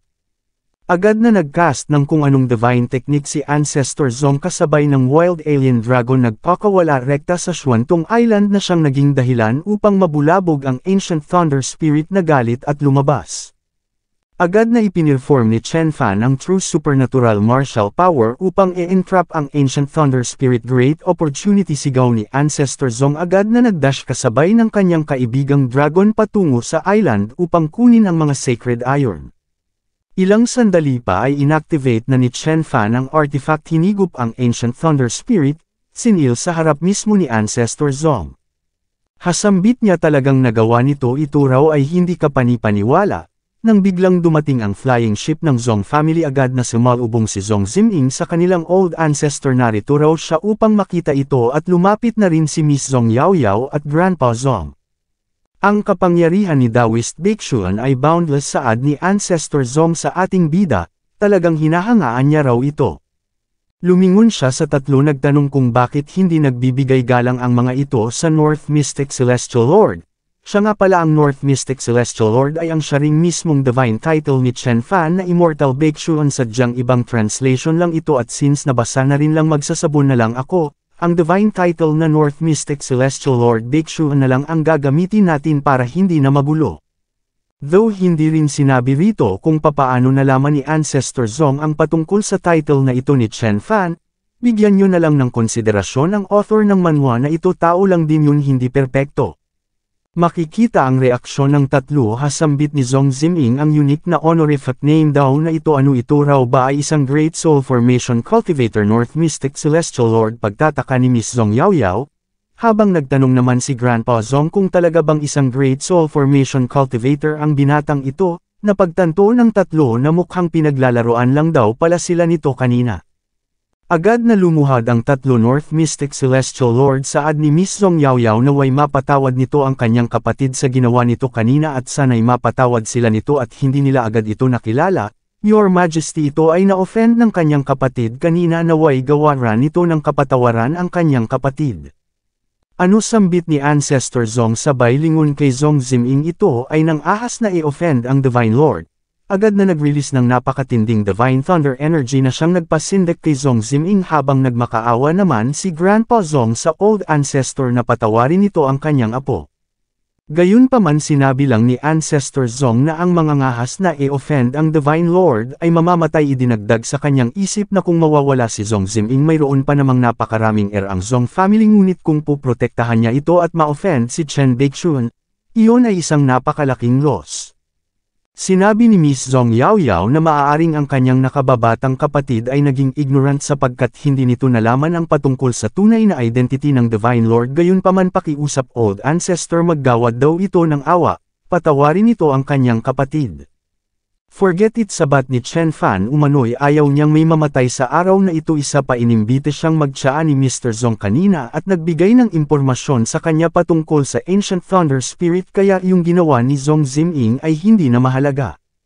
Alright, tugon ni Ancestor Zong, ngunit hindi pa rin inaalis ang tingin kay Zong Ziming. Dahan-dahan nang tumayo ang tatlo. Napasabi si Miss Zong Yaoyao sa kanyang isip na ngayon naiintindihan niya na ang kasabihang sa ilalim ng mga gods ang lahat ay mga langgam lang. Upang hindi tuluyang ma-offend ang isang Divine Lord, ang kanilang Old Ancestor ay nakahandang patayin ang descendant ng kanyang minamahal na bloodline. Sinabi ni Ancestor Zong kay Chen Fan na ang kapangyarihan nito ay napaka-amazing, siya na si Zong Xingyang ay talagang hinahangaan ito. Kung hindi dahil sa tulong nito hindi niya makukuha ang Divine Thunder Tribulation Iron, siya raw ay mayroong utang na napakalaking pabor. Naglabas ng isang talisman, umano'y ang piraso ng Star Talisman na ito ay ang kanyang credential. Gamit ito ay maaaring makapasok sa Kuyun residence ng Zong family sa linyang anumang oras kung gusto siya nitong hanapin. Sinabi ni Chen Fan kay Grandpa Zong na ang Chen Hao na binanggit nito dati ay talagang related sa kanya, kaya pakiusap tingnan daw nila ang taong iyon, at tuluyan ng umalis. Ilang sandali pa ay sinabi ni Ancestor Zong na ang taong iyon ay isang extraterrestrial cultivator. Tinanong niya si Grandpa Zong kung paano nila iyon nakilala, at ikinwento na nga ng matanda kung ano ang nangyari. Old Ancestor, dagdag niya, umano'y kahit na ang Divine Lord na iyon ay hindi gaanong nagsasalita, ngunit ito ay nakahandang espare ang buhay ni Ziming at ninakahanda pa itong ibenta ang kalahati ng essence ng 7-star Dragon Il King sa kanila. Napaka-obvious daw na gusto lang sila nitong turuan ng morals. Hasabat ng dragon iyon daw ay dahil sa sila ay lubhang napakahina. Kung sila ay threat sa taong iyon, sa tingin daw ba nila tuturuan pa rin sila nun ng morals? Hindi nakaimak ang tatlo. Sumiganda si Ancestor Zong, so iniisip daw ba ng mga itong iyon ay reasonable kalahati ng hamak lang na 7-star Dragon Il King kapalit ng Ancient Thunder Spirit? Ano yun daw ba ay reasonable? Ang ibig sabihin ni Ancestor Zong dito talagang ang Ancient Thunder Spirit ay isang napakalaking bagay. Sa gate ng Chen Dojo ay sinabi ni Chen Fan na ang susunod niyang gagawin ay ang i-refine ng Ancient Thunder Spirit. Ang kalahati ng essence nito ay gagamitin niya sa pag-refine ng mga pills, habang ang kalahati naman ay gagamitin niya sa paggawa ng isang Divine Treasure para sa kanyang grandpa. Hindi na siya maaaring mag-delay pa rito, hihintayin niya na lang hanggang sa tuluyan ng maging maayos ang kalusugan ng kanyang grandpa at maitulak niya ang cultivation nito patungo sa quasi-power level. Kapag ito ay nagkaroon na ng sapat na kakayahan upang maprotektahan ang kanyang sarili, aalis na siya rito at magpapatuloy sa paghahanap sa kanyang mga magulang, Sister Anya at iba pa. Makalipas ang ilang araw ay lumipat ang eksena sa City Lord's Mansion kung saan gaganapin ang linyang Academy entrance ceremony ng Yishan District. Ang City Lord's Mansion ay ang siyang pinakamalakas na puwersa sa Yishan District. Kahit na ang Qingtian Dojo at Fighting Arena ay hindi mangangahas na e-provoke ang puwersang ito, at bago tuluyang umalis upang tumungo sa kanyang upuan, ay sinabi ni Lady Chen sa dalawa na subukan ng mga itong makakuha ng good rank sa competition ng entrance ceremony. Sinabi ni Miss Chen Yu kay Chen Fan na ang mga Black Devil Army na ito ay ang siyang pinakamalakas na puwersa ng Dajan Immortal Dynasty na siyang nagsusuppress sa Yishan. Mukhang isang napakalaking show ang magaganap sa pagkakataong ito. Idinagdag ni Miss Chen Yu na sa pagkakataong ito, bukod kay Zhou Tai at Zhu Ting ng Qingtian Dojo, mayroon pang ibang tatlong mga disciples na napili para sa linyang academy. Mayroong dalawang dumating. Sinabi ng mga tao na Chen narito na ang City Lord. Napatanong ang iba kung sino ang babaeng cultivator na kasama nito. Paanong nangyaring ito ay nakakatayo sa tabi ng City Lord? Ito raw ba ay asawa ng City Lord? Iyon ay imposible, sigaw ng iba. Umano'y ang asawa ng City Lord ay matagal nang patay. Sinabi ng isa na tumigil na sa pagsasalita ng nonsense ang mga ito. Ang babaeng iyon daw ay si Li Xianer, ang rank 3 sa top 7 cultivators ng linyang, isang talented cultivator na nabubuhay na sa loob ng 1,000 taon. Bukod pa dun, ito rin ay ang first daughter ng top family na Li family. Sister Xianer, tawag ni Miss Chen Yu. Nagtanong si Chen Fan kung magkakilala ba sila, at sumagot naman si Miss Chen Yu na si Sister Xianer ay mayroong magandang relationship sa kanyang brother Chen Hao. Umano'y ito ay palaging pumupunta sa kanilang bahay upang hanapin ang kanyang brother at bukod pa dun, ni-recruit din ito ang kanyang brother na maging future head ng kanilang family sadyang ang kanyang brother Chen Hao lang talaga ay masyadong preoccupied sa kanyang cultivation kaya hindi niya pinansin ang mga ito. Lumapit si Miss Li Xianer, at agad naman itong binati ni Miss Chen Yu. Ngumiti si Miss Li Xianer sa wakas ito raw ay nakapasok na sa linyang academy wag itong mag-alala siya na ang bahala rito para sa brother nito. Tumingin kay Chen Fan nagtanong kung ito ba ang big brother nito, na agad namang kinumpirma ni Miss Chen Yu. Hasambit ni Miss Li Xianer kay Chen Fan ang cultivation nito ay barely possible, well subukan daw nitong makapasok sa top 10. Ilang sandali pa ay nagbigay na ng opening remarks ang City Lord nagbigay ng motivation, at ini-announce ang pagbubukas ng competition. Ang rules ay napakasimple lang mayroong isang tao sa bawat ring mayroong 10 ring lahat-lahat, at ang sino mang manatiling nakatayo sa bawat ring hanggang sa katapusan ay ang siyang mananalo ang sino mang manatiling nakatayo sa bawat podium, ay siyang makakakuha sa posisyon. Nagsimula na ang kompetisyon ang nanalo sa ring number 1 ay si Xing Yu sa ring number 2 ay si Miss Chen Yu habang sa ring number 3 naman ay si Gao Zhenting. Hasambit ni Lady Chen si Yu daw ay napakamakapangyarihan na ngayon at sa kasalukuyan nakuha na nito ang pangalawang pwesto, gayunpaman si Xing Yu ay higit na mas malakas ito ay mayroong kakayahang isubdo ang kanyang mga kalaban gamit lang ang kanyang aura. May nag-challenge kay Xing Yu agad na nagpakawala ng Flying Spirit Sword technique ngunit nag-release lang ng aura si Xing Yu sabay counter gamit ang kung anong technique, tumilapon ang challenger. Congratulations sa City Lord Bati ng Qingtian Dojo Master na si Lin Zong umano'y ang anak nito na si Xing Yu ay naabot na ang Divine Grade ng Golden Core, sa hinaharap tiyak na ito ay magiging isang Soul Formation Cultivator at makakapagbigay ng napakalaking suporta sa kanilang Yishan.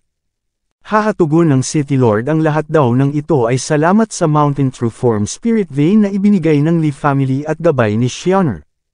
Chen Fan sigaw ni Gao Zhenting nagtanong kung ito ba ay mangangahas na umakyat dito upang labanan siya ngunit sumagot lang si Chen Fan na siya ay natatakot na kapag umakyat siya, hindi na ito mapapabilang pa sa top 10. Hatugon ni Gao Zhenting tumigil na raw ito sa pagsasalita ng nonsense sabihin na lang daw nito kung ito ba ay mangangahas na umakyat dito o hindi. Maaari niya raw itong bigyan ng 3 moves.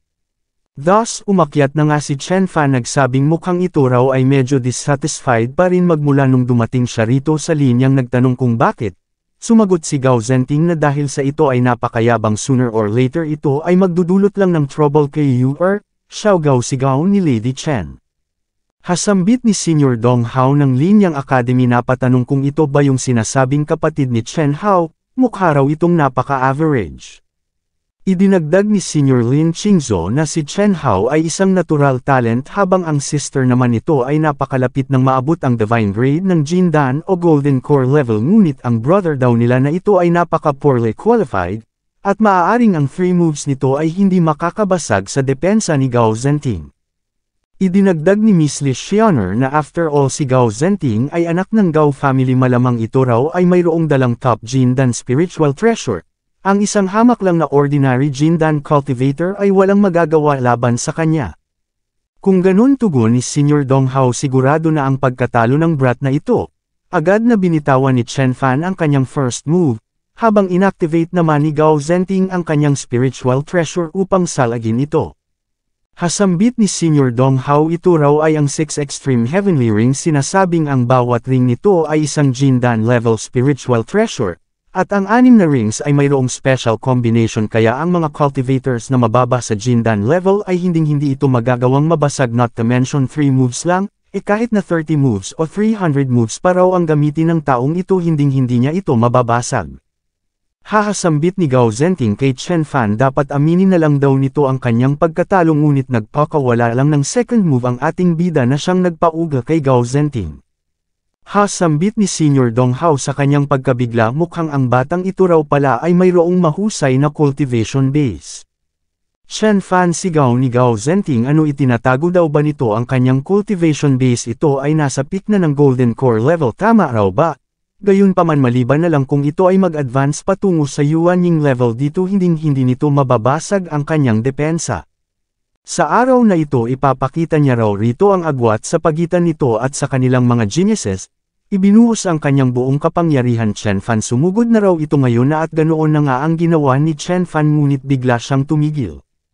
Chen Fan saad ni Miss Chen Yu maliban na lang daw kung maabot nito ang divine grade ng Jindan level gaya ng kanyang brother Chen Hao hindi nito mababasag ang 6 extreme heavenly rings kaya sumuko na lang daw ito, ngunit sumagot lang si Chen Fan na nagkakamali ito. Ang 6 Extreme Heavenly Rings ay isang common lang na magic treasure hindi kailangang maging divine grade Jindan cultivator ka pa upang mabasag ito nagsimulang sumugod siya or dagdag niya manood daw ito ng mabuti. Sa araw na ito ay babasagan niya ang bagay na ito gamit lang ang pure power ng peak ng Xiantian level. Nagpakawala at isinigaw na ito ay ang tunay na kapangyarihan ng kanilang Chen family. Makikita ang reaksyon ni Miss Chen Yu. Napasabi si Lady Chen na sa tingin niya talaga rong mayroong nalalamang secret martial fist divine technique ang kanyang ama at napakabihira lang na mga cultivators ang nagko-cultivate sa technique na iyon. Ito na raw ba yun? Papalapit na ang atake kay Gao Zenting mararamdaman ang matinding pressure hindi sigaw niya napatanong kung anong uri ng kung fu ito paanong nangyaring ito ay ibang-iba mula sa technique ni Chen Yu. Inactivate ang lahat ng mga artifact na mayroon siya gayunpaman ang mga ito ay wala ring nagawa upang mapigilan ang atakeng paparating na siyang nagpagulantang kay Gao Zenting napakalaking pera raw ang nagastos niya para sa mga charm na iyon ngunit ni wala man lang dong nagawa ang mga ito upang pigilan ang atakeng ito at ilang sandali pa, tuluyan ng tumilapon si Gao Zenting. Sa malakas na boses ay sinabi ni Chen Fan kay Gao Zenting na ang move na ito ay tinatawag na True Martial Divine Fist. Siya raw ay umaasang maaalala niya ito. Hasambit ng City Lord True Martial Divine Fist, gayunpaman kahit na gaano pa raw ito kalakas ito ay isa lamang Xiantian level na fist technique.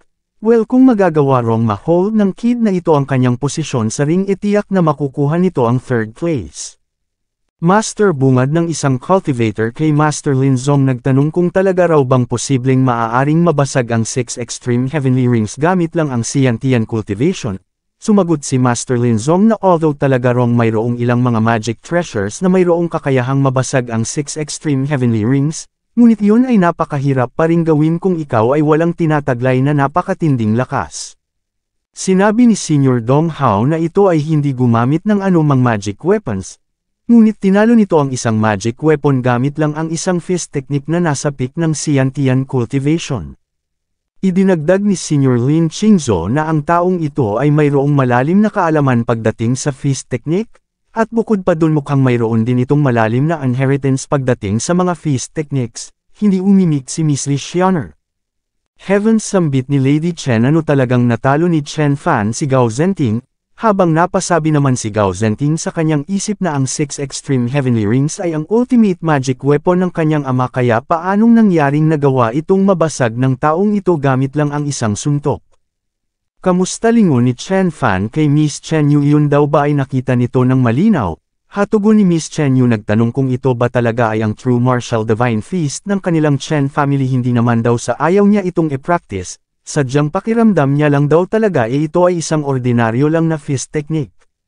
Sumagot si Chen Fan na yun ay dahil sa ang kanilang grandpa ay mayroong mas mataas na understanding pagdating sa sword techniques habang ang understanding naman nito pagdating sa True Martial Divine Fist ay hindi ganoon kalalim kaya hindi nito maituro sa kanya ang essence ng fist technique at sa katunayan, once na maabot mo na ang peak cultivation ng technique na ito ay mayroong kakayahang mabasag ang 9 Heavenly Immortals sa isang suntok lang. Hay tugon ni Miss Chen Yu nagyayabang na naman, at makalipas ang ilang sandali ay natapos na ang competition. Ang nakakuha sa 1st place ay si Xing Yu sa 2nd place ay si Miss Chen Yu sa 3rd place ay si Chen Fan habang ang nasa 7th place naman ay si Gao Zenting. Hasigaw ng mga tao si Xing Yu pa rin ang pinakamalakas, syempre sambit ng iba si Xing Yu raw ay 10 beses nang nakasurvive sa Thunder Tribulation at na-cultivate na nito ang true form ng Divine Grade Golden Core. Ilang sandali pa ay binigyan ng reward ang tatlo, isang storage ring, umano'y ang storage ring na ito ay isang upper grade spiritual treasure ng Jindan period at binati sila ng City Lord Miss Xianer sambit ng isang cultivator nagsabing sa talent na mayroon si Xing Yu dapat ito raw ay mapasama na sa seed list ng Linyang.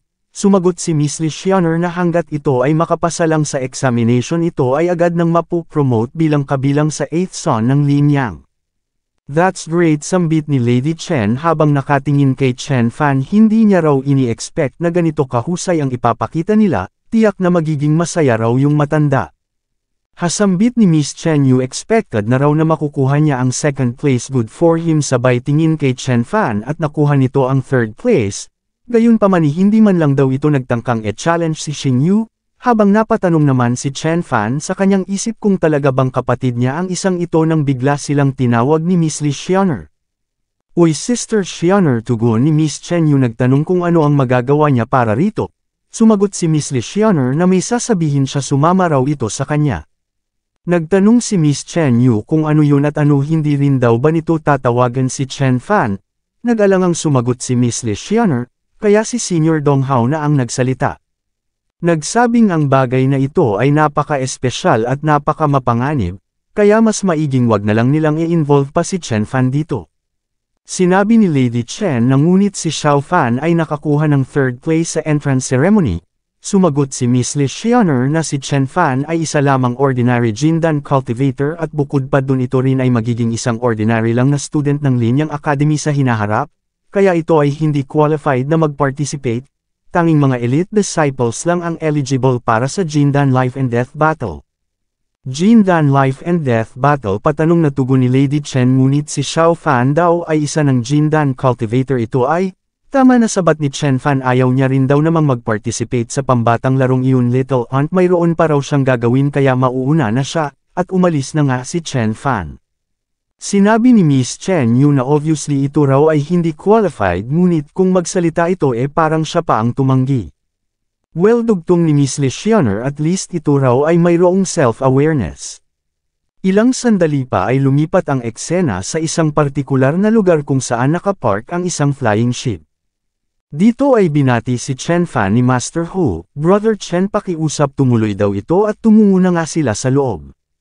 Nagtanong si Chen Fan kung nahanap na ba nito ang pinapahanap niya. Pinagpawisan si Master Hu, nagsabing ganito raw ang sitwasyon, nahanap niya na ang 6 na mga quasi-mythical herbs na ipinapahanap nito, gayunpaman yung soul-transforming herb, yun daw ay medyo mahirap.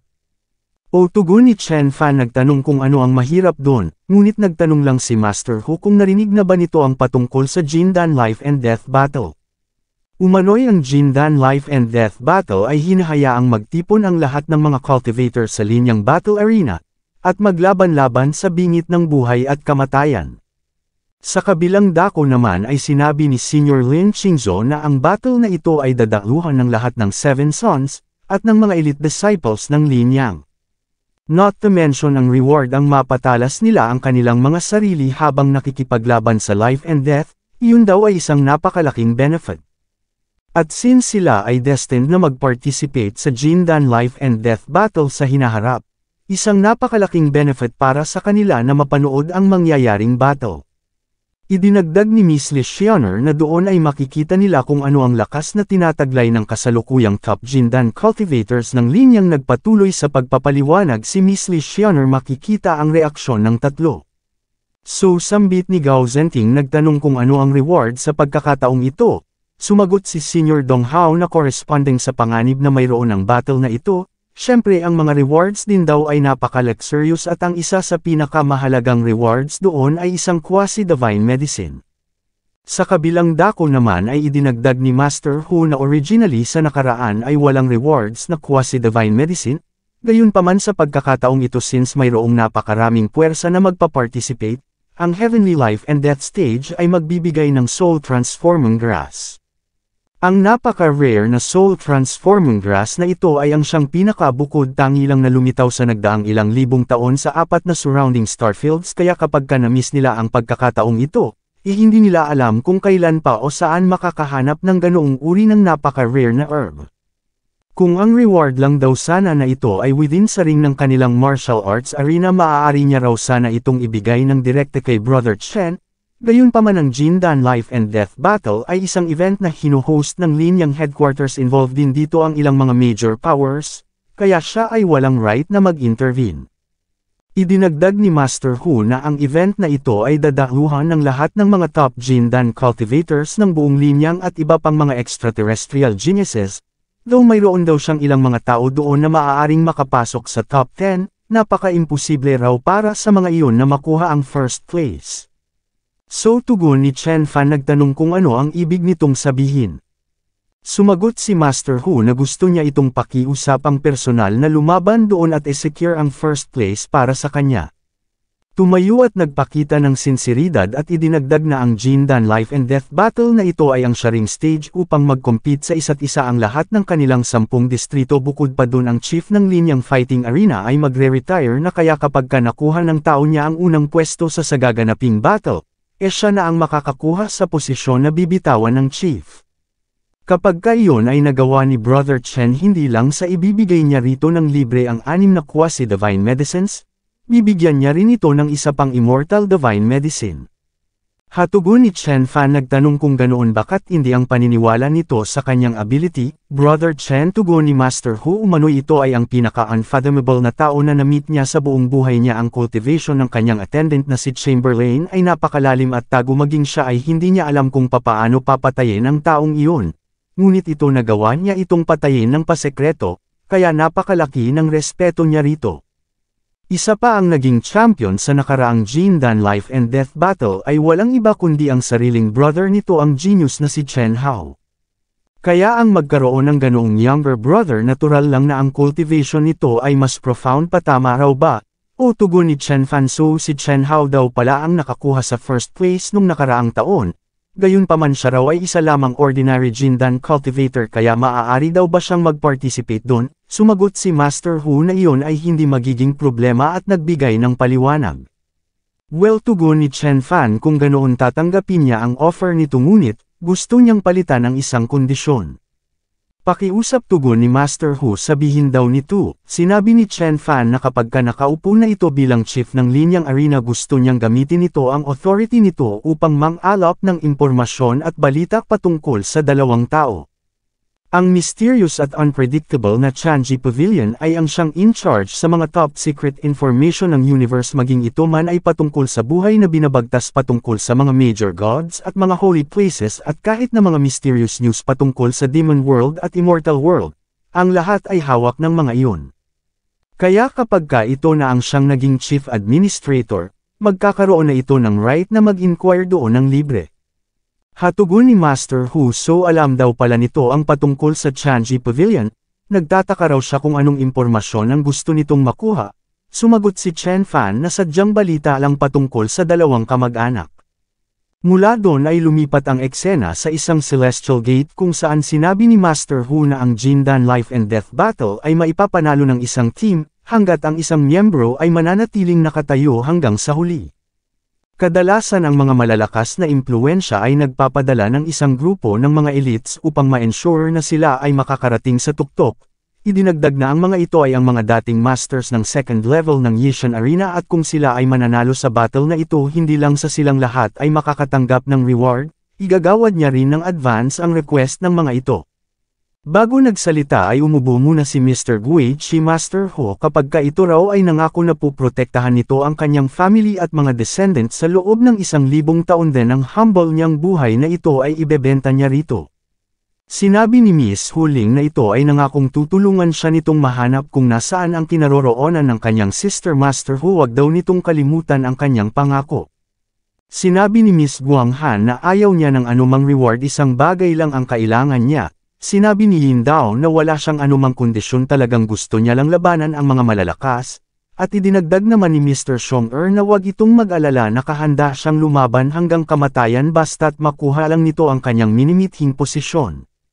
Mr. Chen saad ni Master Ho kadalasan ang mga nagpa-participate daw sa Jindan Life and Death Battle Arena ay gumagamit ng codename upang itago ang kanilang tunay na identity at makaiwas mula sa retaliation sa puwersa ng kanilang mga matatalong kalaban. Ano raw ba ang pangalang gagamitin nito? Naglabas ng isang mask si Chen Fan dahan daw ang inangat isinuot, at nagsabing ang pangalang gagamitin niya ay Bixuan, at mula doon ay pumasok na sila sa gate. Sure enough sambit ni Chen Fan mayroon dong invisible na puwersa ritong nagsusuppress sa iyong cultivation patungo sa Jindan, maaari niyang gamitin ang kapangyarihan ng kanyang Yuanying power upang basagin ang suppression na ito since ito ay isa lamang projection gayunpaman iyon ay hindi na kailangan. After all ang sadya niya ay ang manalo sa Jindan Life and Death Battle at makuha ang Soul Transforming Grass. Ilang sandali pa ay huminto sila may itinuro si Mr. Guichi at nagsabing iyon ay ang first peak ng Extreme Peak Mountain. Kapag nagawa nilang manatiling nakatayo doon hanggang sa katapusan sa loob ng 10 araw, sila na ang magiging champion sa Jindan Life and Death Battle. Sinabi ni Miss Huling na nangangailangan ng 10 araw bago tatanghalin ang mananalo kaya sa ngayon malamang ang iba raw ay nagpapahinga lang, at hinihintay ang panghuling araw bago tuluyang sumugod. Indeed tugon ni Mr. Guichi ngunit napakarami rong mga Jindan level cultivators dito. Bukod pa dun mayroon ding mga Yuanying level beasts at napakaraming mga strange na mga forbidden arrays sa bawat sulok ng lugar. Bukod pa dun mayroon ding mga secret attacks mula sa ibang mga participants kaya kadalasan sa bawat grupo ay mga 1 o 2 members lang ang nakakaabot sa tuktok ng bundok. Hasambit ni Yin Dao siya raw ay hindi interesado patungkol sa mga bagay na ito sabay tutok ng espada kay Chen Fan sinabi raw ni Master Hu na ito ay ang siyang pinakamalakas sa kanila kaya ito ang inappoint na maging leader, gayunpaman siya raw ay hindi kumbinsido gusto niya itong i-challenge. Idinagdag ni Mr. Xiong na maging siya ay hindi rin kumbinsido umano'y sa Jindan level ang katawan ay ang siyang pinaka-invincible, kaya siya ay hindi natatakot sa sinuman. Little Brother Baekhyun sambit ni Miss Huling lumalabas na mukhang ang lahat daw ng narito ay hindi kumbinsido kaya maaari daw ba nitong ipakita ang ilan sa kanyang mga abilities, hindi raw ito maaaring maging kanilang leader kung ilang trick lang ang alam nito. Susugod na sana ang dalawang ngunit natigilan ng sinabi ni Chen Fan na maaari silang maglaban gayunpaman wag umasa ang mga ito na siya ay magiging lenient dahil lang kay Master Hu. Makikita ang reaksyon ni Miss Guang Han, napasabi sa kanyang isip na hindi niya alam kung nagbabluff lang ba ang taong ito o talagang ito ay skilled. O sambit ni Mr. Guichi sila raw ay nasa isang team kaya bakit naman daw nila lalabanan ng isa't isa. Gayunpaman Chen Baekhyun silang lahat daw ng mga narito ay mga dating champions ng Yishan Arena kaya naturally hindi sila basta-bastang mapapasunod ng iba. Sinabi ni Yin Dao na susugod siya uli kapag nagkaroon siya ng tsansa, ngunit sumagot lang si Chen Fan na kung ito ay hindi natatakot sa kamatayan, ito ay welcome na sumugod patungo sa kanya anumang oras. Ilang sandali pa ay lumabas mula sa gate si Lin Hao ang first son ng Lin family ng Yungan umano'y sa Yungan ito ay napaka-domineering, at ang hobby nito ay ang pumatay ng tao. Hasambit ni Mr. Guichi sa isang sulok ito raw ay naghahanap ng kamatayan, at ilang sandali nga lang ay sinalubong sina Lin Hao ng grupo ng mga flying beast sumigaw ang isa sa iba niya pang mga kasamahan na protektahan si Lin Hao ngunit huli na ang lahat. Tinamaan ng sunod-sunod na Thunder Art si Lin Hao na siyang naging sanhi ng kamatayan nito nakapagdesisyon ang iba niyang mga kasamahan na tumakbo, ngunit maging sila ay hindi rin nakaligtas makikita ang reaksyon ng tatlo. Sinabi ni Mr. Guichi na kung lilipad sila pasulong ay hindi lang sa maa-attract nila ang napakaraming demonic beast, sila rin ay magiging target ng iba pang mga grupo kaya ang pinakaligtas na rota ay ang sundan nila ang water veins.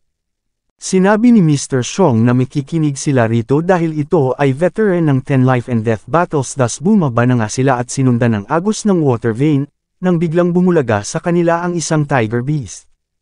Agad na umiwas ang anim high sambit ni Mr. Guichi ang unang encounter daw nila ay isang Jindan level demon beast ito raw ay napakamalas, ngunit tumawa lang si Mr. Xiong at nagsabing gusto niyang makipaglaro sa mga leon at tigre. Agad na sumuntok ngunit umiwas lang ang Demon Beast tumungo kay Miss Huling na siyang ikinagulantang nito na pahingi ng tulong, biglang nagdash si Yin Dao at hinati sa dalawa ang Demon Beast gamit ang kanyang espada. Wow Yin Dao sambit ni Miss Huling talaga raw palang ito ay napakalakas, sinabi ni Yin Dao na hindi gaya ng iba dyan na Captain Kuno at ang pinakamalakas, ngunit hindi man lang nito magawang protektahan ang kanyang delicate na teammates. Baekhyun siya raw ay natatakot na sa pagpapatuloy ng journey na ito sila ay makaka-encounter pa ng maraming mga beast kaya since hindi appropriate na labanan niya ito ng head-on, ano raw ba kaya kung mag-compete na lang sila kung sino ang makakakolekta ng mas maraming demonic pills. Hindi tugon ni Chen Fan ayaw niya rong nakawin ang meal ng espada na siyang ikinabigla ni Yin Dao na patanong kung papaano nito, ngunit sumagot lang si Chen Fan na tumahimik na lang ito kung ayaw nitong ipagkalat niya ang patungkol sa sekreto ng move nito. Hasambit ni Yin Dao mukhang ito raw pala talaga ay mayroong skills, agad na tumalon pa Sulong. Yin Dao habol ni Miss Huling teka lang sigaw ni Mr. Guichi hintayin daw ng mga ito ang lead ng matandang ito mas magiging ligtas sila sa ganoong paraan, habang napatanong naman si Mr. Xiong kung ano ang nangyayari. Hasambit ni Miss Guang Hanso talaga raw bang na-seen through nito ang sekreto sa move ni Yin Dao. Sumagot si Chen Fan na hindi raw ba't maging ito ay nagawa rin iyong makita, humakbang si Miss Guang Han nagsabing wag itong sumubok na i-test siya. Hatugon ni Chen Fan napaka-obvious daw na ito ay ang siyang unang kumausap sa kanya, ngunit sinabi lang ni Miss Guang Han na kailangan niyang makuha ang kampyonato ang makuha ang bagay na iyon ay ang siyang magpapahupa sa kanyang nararamdamang sakit. Makalipas ang 3 araw ay tinapik ni Mr. Xiong ang balikat ni Mr. Guichi hahahagaya raw ng inaasahan niya sa isang senior sa pamamagitan ng pag-lead nito. Hindi sila naka-encounter ng anumang panganib sa nagdaang 3 araw ngunit sinabi lang ni Mr. Guichi na magiging masaya raw sana siya sa sinabi nito kung hindi lang nito nilakasan sa pagtapik. Brother Yin daw pangungulit ni Miss Huling ngunit sinabi lang ni Yin daw na gusto niya lang makuha yung demon pills ang sadya niya ay hindi ang iligtas ito. Makikita ang reaksyon ng dalawa nang biglang maririnig ang pag-alingaw-ngaw ng ilang mga boses. Kill him sigaw ng isang ngunit young master tugon ng isa iyon daw ay hindi appropriate, hasigaw ng isa ito raw ay isa lamang loser mula sa Zong family how dare you sigaw ng sinasabing loser ng Zong family umano'y kapag ka may nangyaring masama sa kanya rito, magiging katapusan na ng kanilang Chu family.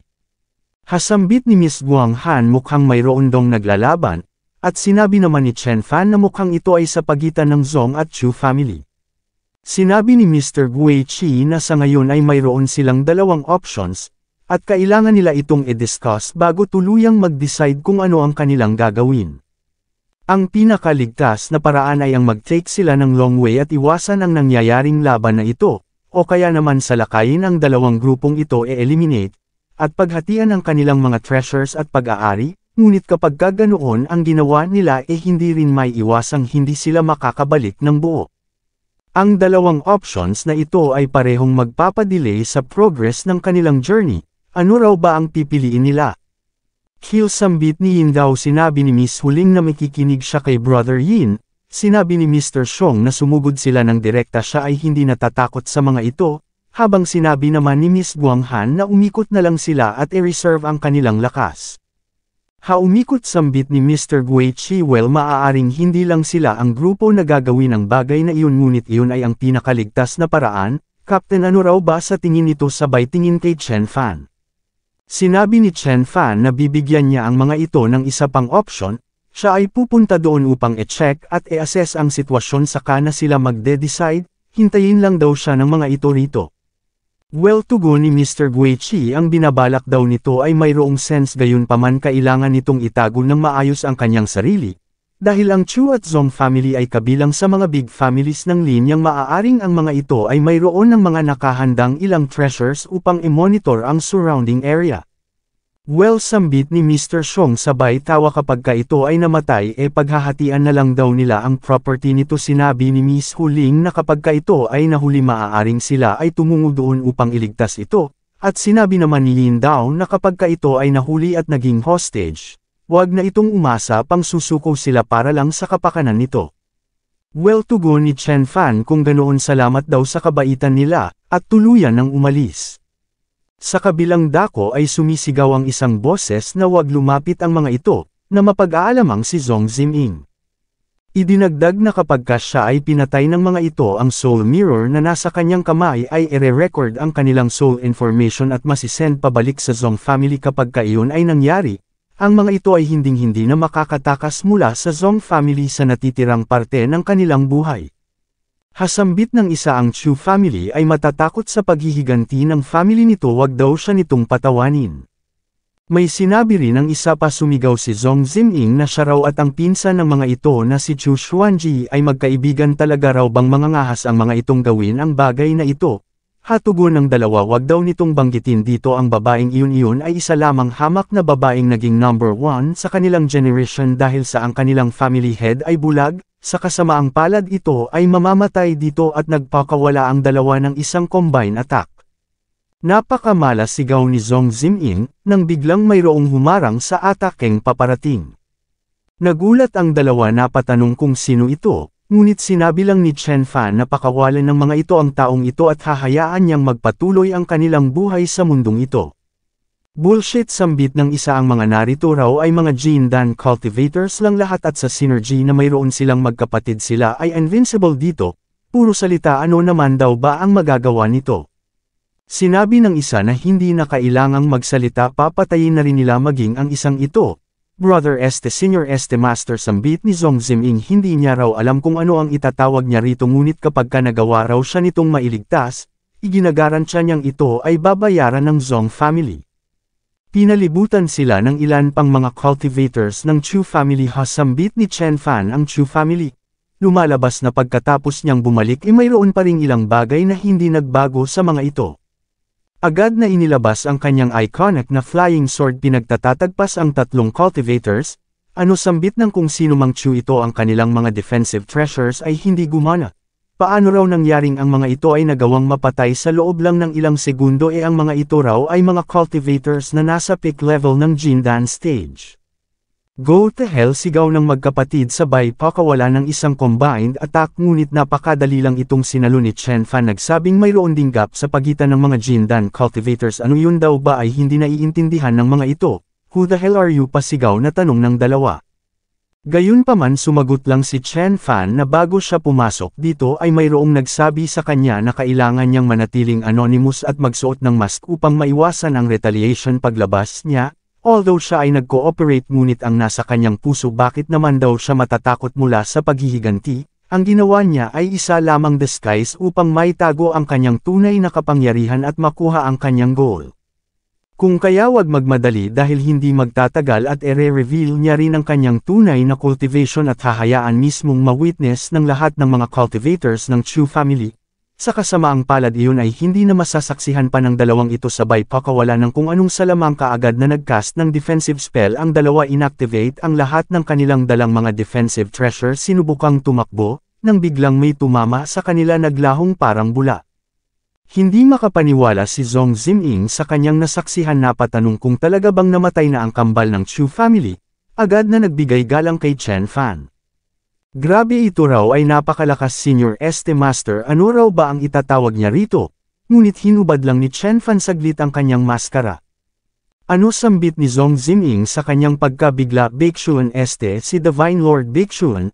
Agad na lumuhad sa harap ni Chen Fan. Siya raw ay lubos na nagpapasalamat sa pagligtas nito sa buhay niya. Maaari daw ba siyang magtanong kung saan ito nakatira dahil gusto niyang maghatid ng regalo doon bilang pasasalamat sa kabaitan nito?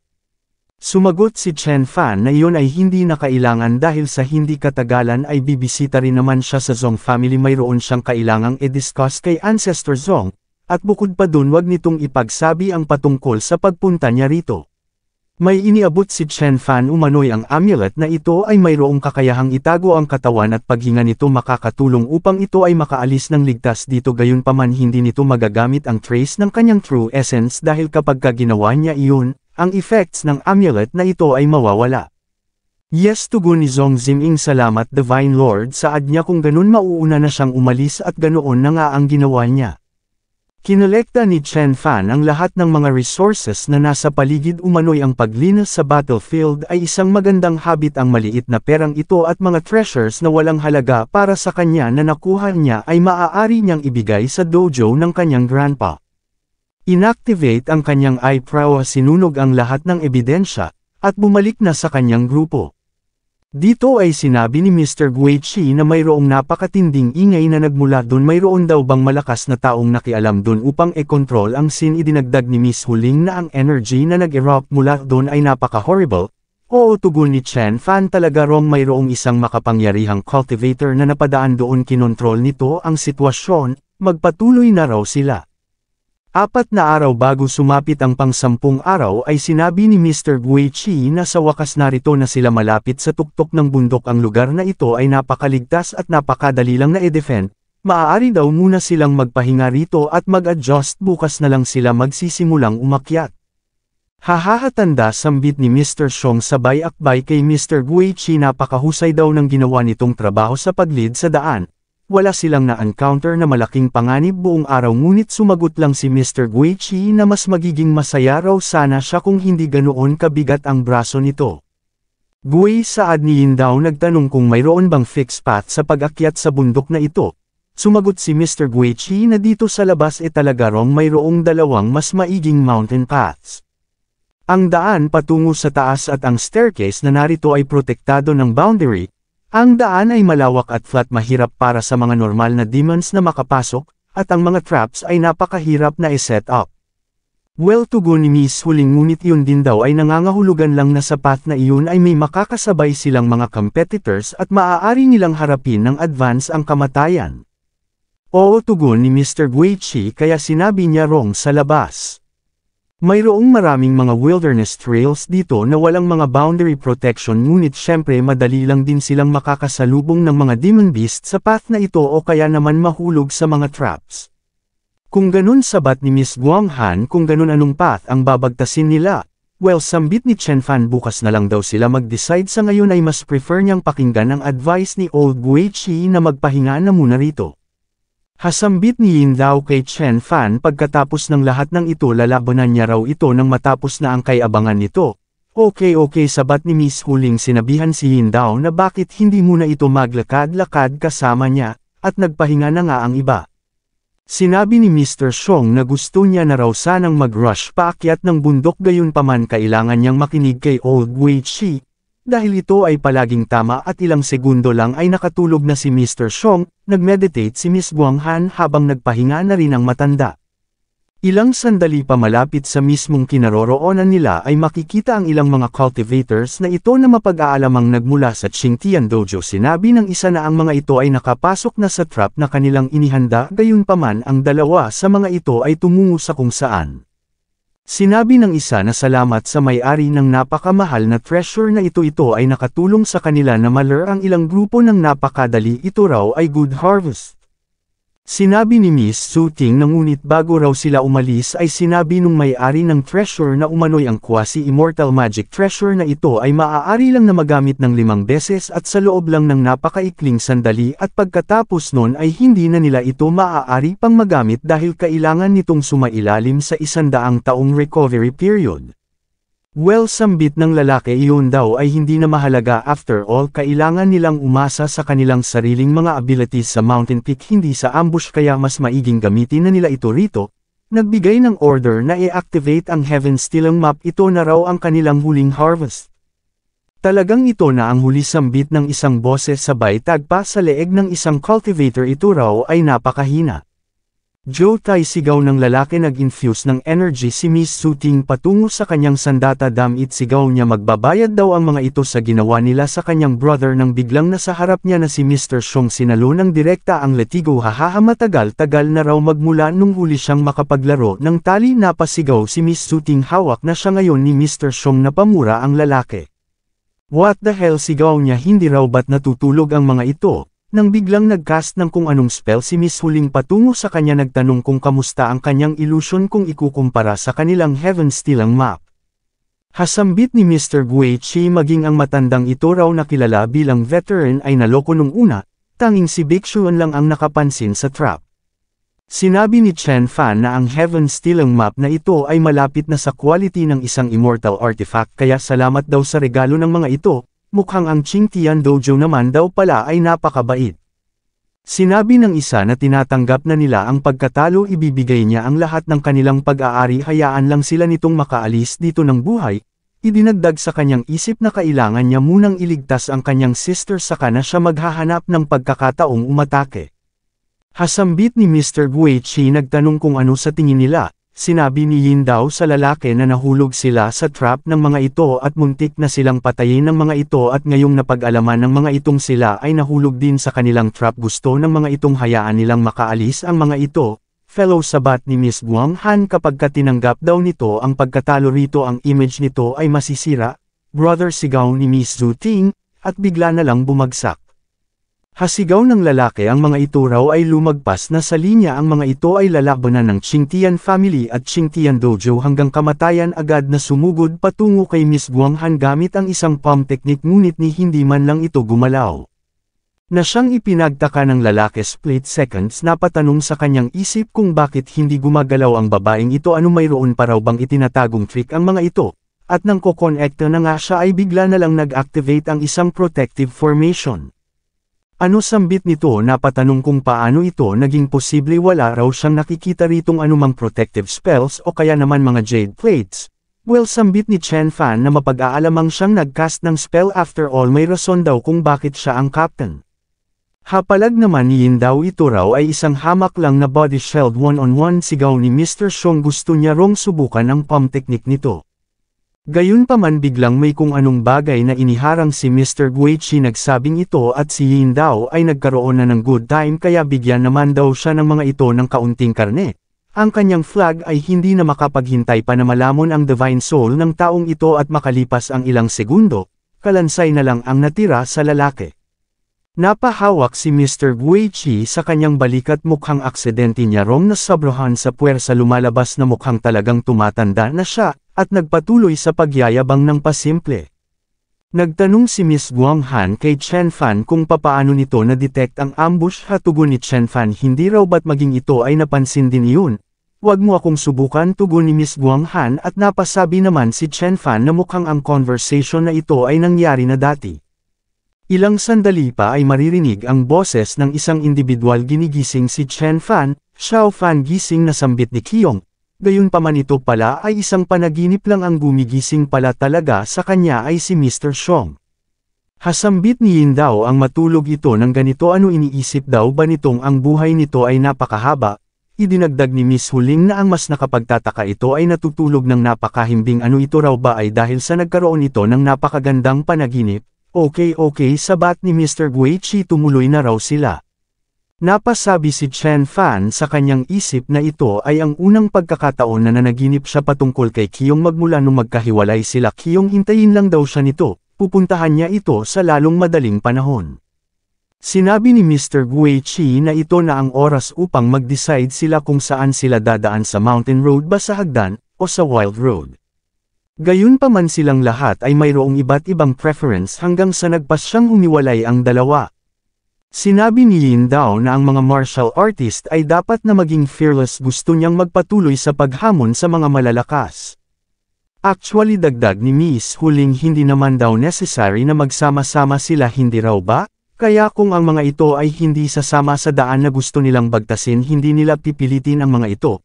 Sumagot si Mr. Guichi na ngunit ito raw ay nangangahulugan lang din na magkakawatak-watak ang kanilang puwersa. Habang sinabi naman ni Miss Guang Han na gawin ng mga ito kung ano ang gusto nila. Kung ganun sambit ni Chen Fan kung ganun ay maghiwa-hiwalay na sila rito, siya raw ay umaasang makikita niya silang lahat doon sa tuktok. Hui Baeksuan sigaw ni Mr. Guichi ngunit nagpatuloy lang sa paghakbang si Chen Fan. Makalipas ang ilang sandali ay napasabi si Chen Fan sa kanyang isip na sa wakas nakahanap na siya ng tamang pagkakataon upang mahiwalay sa mga iyon. Ang maging captain daw ng isang pangkat ay pain in the ass. Ngayon magpo-focus na siya sa pagpunta sa tuktok, nang biglang mayroong mga lumitaw pumalibot sa kanya. Sinabi ng isa na malapit na itong makarating sa impyerno, hadagdag ng isa pa ang lakas naman daw ng loob nitong mag-advance ng mag-isa dito sa Jindan Life and Death Battle ano gusto raw ba nitong sumikat? After all ganito rin ang ginawa nung Ultimate Champion na si Chen Hao nung nakaraang taon. Hasambit ng batang babae baka ito raw ay isa lamang fool, at sinabi naman ng isa na since na-meet sila nito, mukhang ito raw ay naubusan na ng swerte. Gayunpaman sumagot lang si Chen Fan na back to you, since na-meet nila si Chen Baeksuan mukhang sila ay minamalas. Agad na nagpakawala ng mga clones how dare you sambit ng isa ang pangahas naman daw nitong bastosan sila ng ganito umatake, nang biglang pinutol ng clone ang kanyang sandata. Hasambit nito ang hamak lang na doppelganger nito ay nagawang maputol ang Shenkai Wu daw gamit lang ang kanyang kamay ito ay kakaiba. Wow sambit ng batang babae ito raw ay naging apat sabay infuse ng chi sa kanyang sandata well ito raw ay nangangahulugan lang na maraming katawan ang babagsak, si Dingding ay napakasaya. Sumugod ngayon gaano karaming piraso daw ba ang hiwa na gusto nito kung siya na si Dingding ang tatanungin nito mas marami mas masaya. Nang biglang sinuntok ng clone ang kanyang sandata nagkaroon ng crack na siyang ikinabahala ni Dingding at agad na umatras. Nanuya ito raw ay isang napakahalagang tool para kay Dingding hindi niya raw ito maaaring basagin, habang sa kabilang dako naman habang umiiwas ay sinabi ng isa na ito ay napaka-boring napaka-desperate napakatindi ng pagnanais na mamatay, nang biglang dumaplis ang kamao ng clone sa kanyang ilong. Hasigaw nito ito raw ay masakit ayaw niya ng masakit si Raulo Atak 2 nagcast ng isang spell mayroong lumitaw na unggoy sa likod ng clone ni Chen Fan naghandang umatake, gayunpaman nang tatama na ang dulo ng espada nito ay bigla na lang naglaho ang clone muling lumitaw, at makikitang ang unggoy ang bumagsak. Hasambit ng lalaki ihahatid niya raw ito sa kamatayan bago siya mamatay habang sa kabilang dako naman, nilalabanan ng isa ang totoong katawan ni Chen Fan kamao laban sa espada. Nagpatuloy ang bakbakan ng dalawa at biglang nag-disengage. Makikitang nasa likod na nito yung tatlo mukhang nagawa na nilang matalo ang mga clones ni Chen Fan. Sinabi ng swordsman na ang isang ito ay matigas kailangan daw nilang umatake ng sabay-sabay, at ganoon na nga ang ginawa nila. Hasambit ni Chen Fan na atake silang apat ng sabay, very well yun daw ay mas maigi nang matapos na ang laban na ito agad. Nag-infuse ng Wu Chi sabay perform ng Great Grappling Hand nag-retaliate ang isa umiwas si Dingding habang sumugod naman ang isa pa, ngunit isinubsob lang ito ni Chen Fan gamit ang kanyang paa.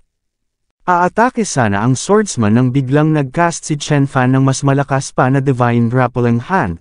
Ano sambit ni Dingding na patanong kung bakit hindi niya may galaw ang kanyang katawan, nagkaroon ng impact at pagtila ng usok, makikitang ang swordsman na lang ang nananatiling nakatayo na patanong kung bakit hindi siya nito pinatay.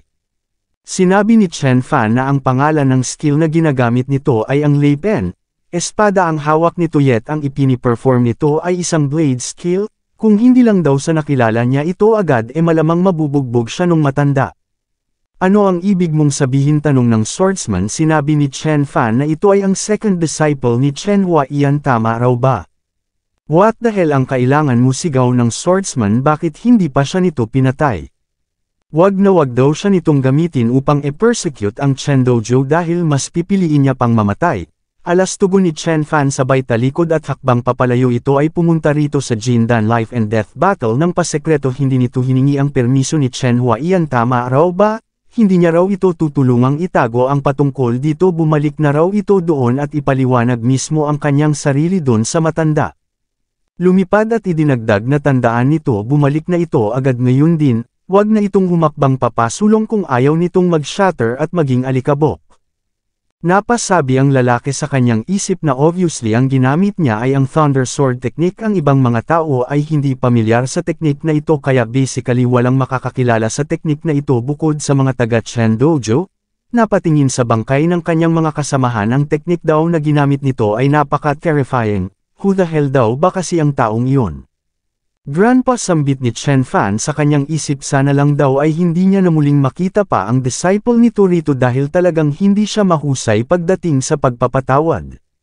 Well speaking of which kung iisipin niya raw mayroong dalawang strange points sa naging journey niya rito. Una although si Gui Chi ay napaka-experience na sa Jindan Life and Death Battle ngunit ang naging paglalakbay nila ay naging napaka-smooth sa hindi kapani-paniwalang paraan.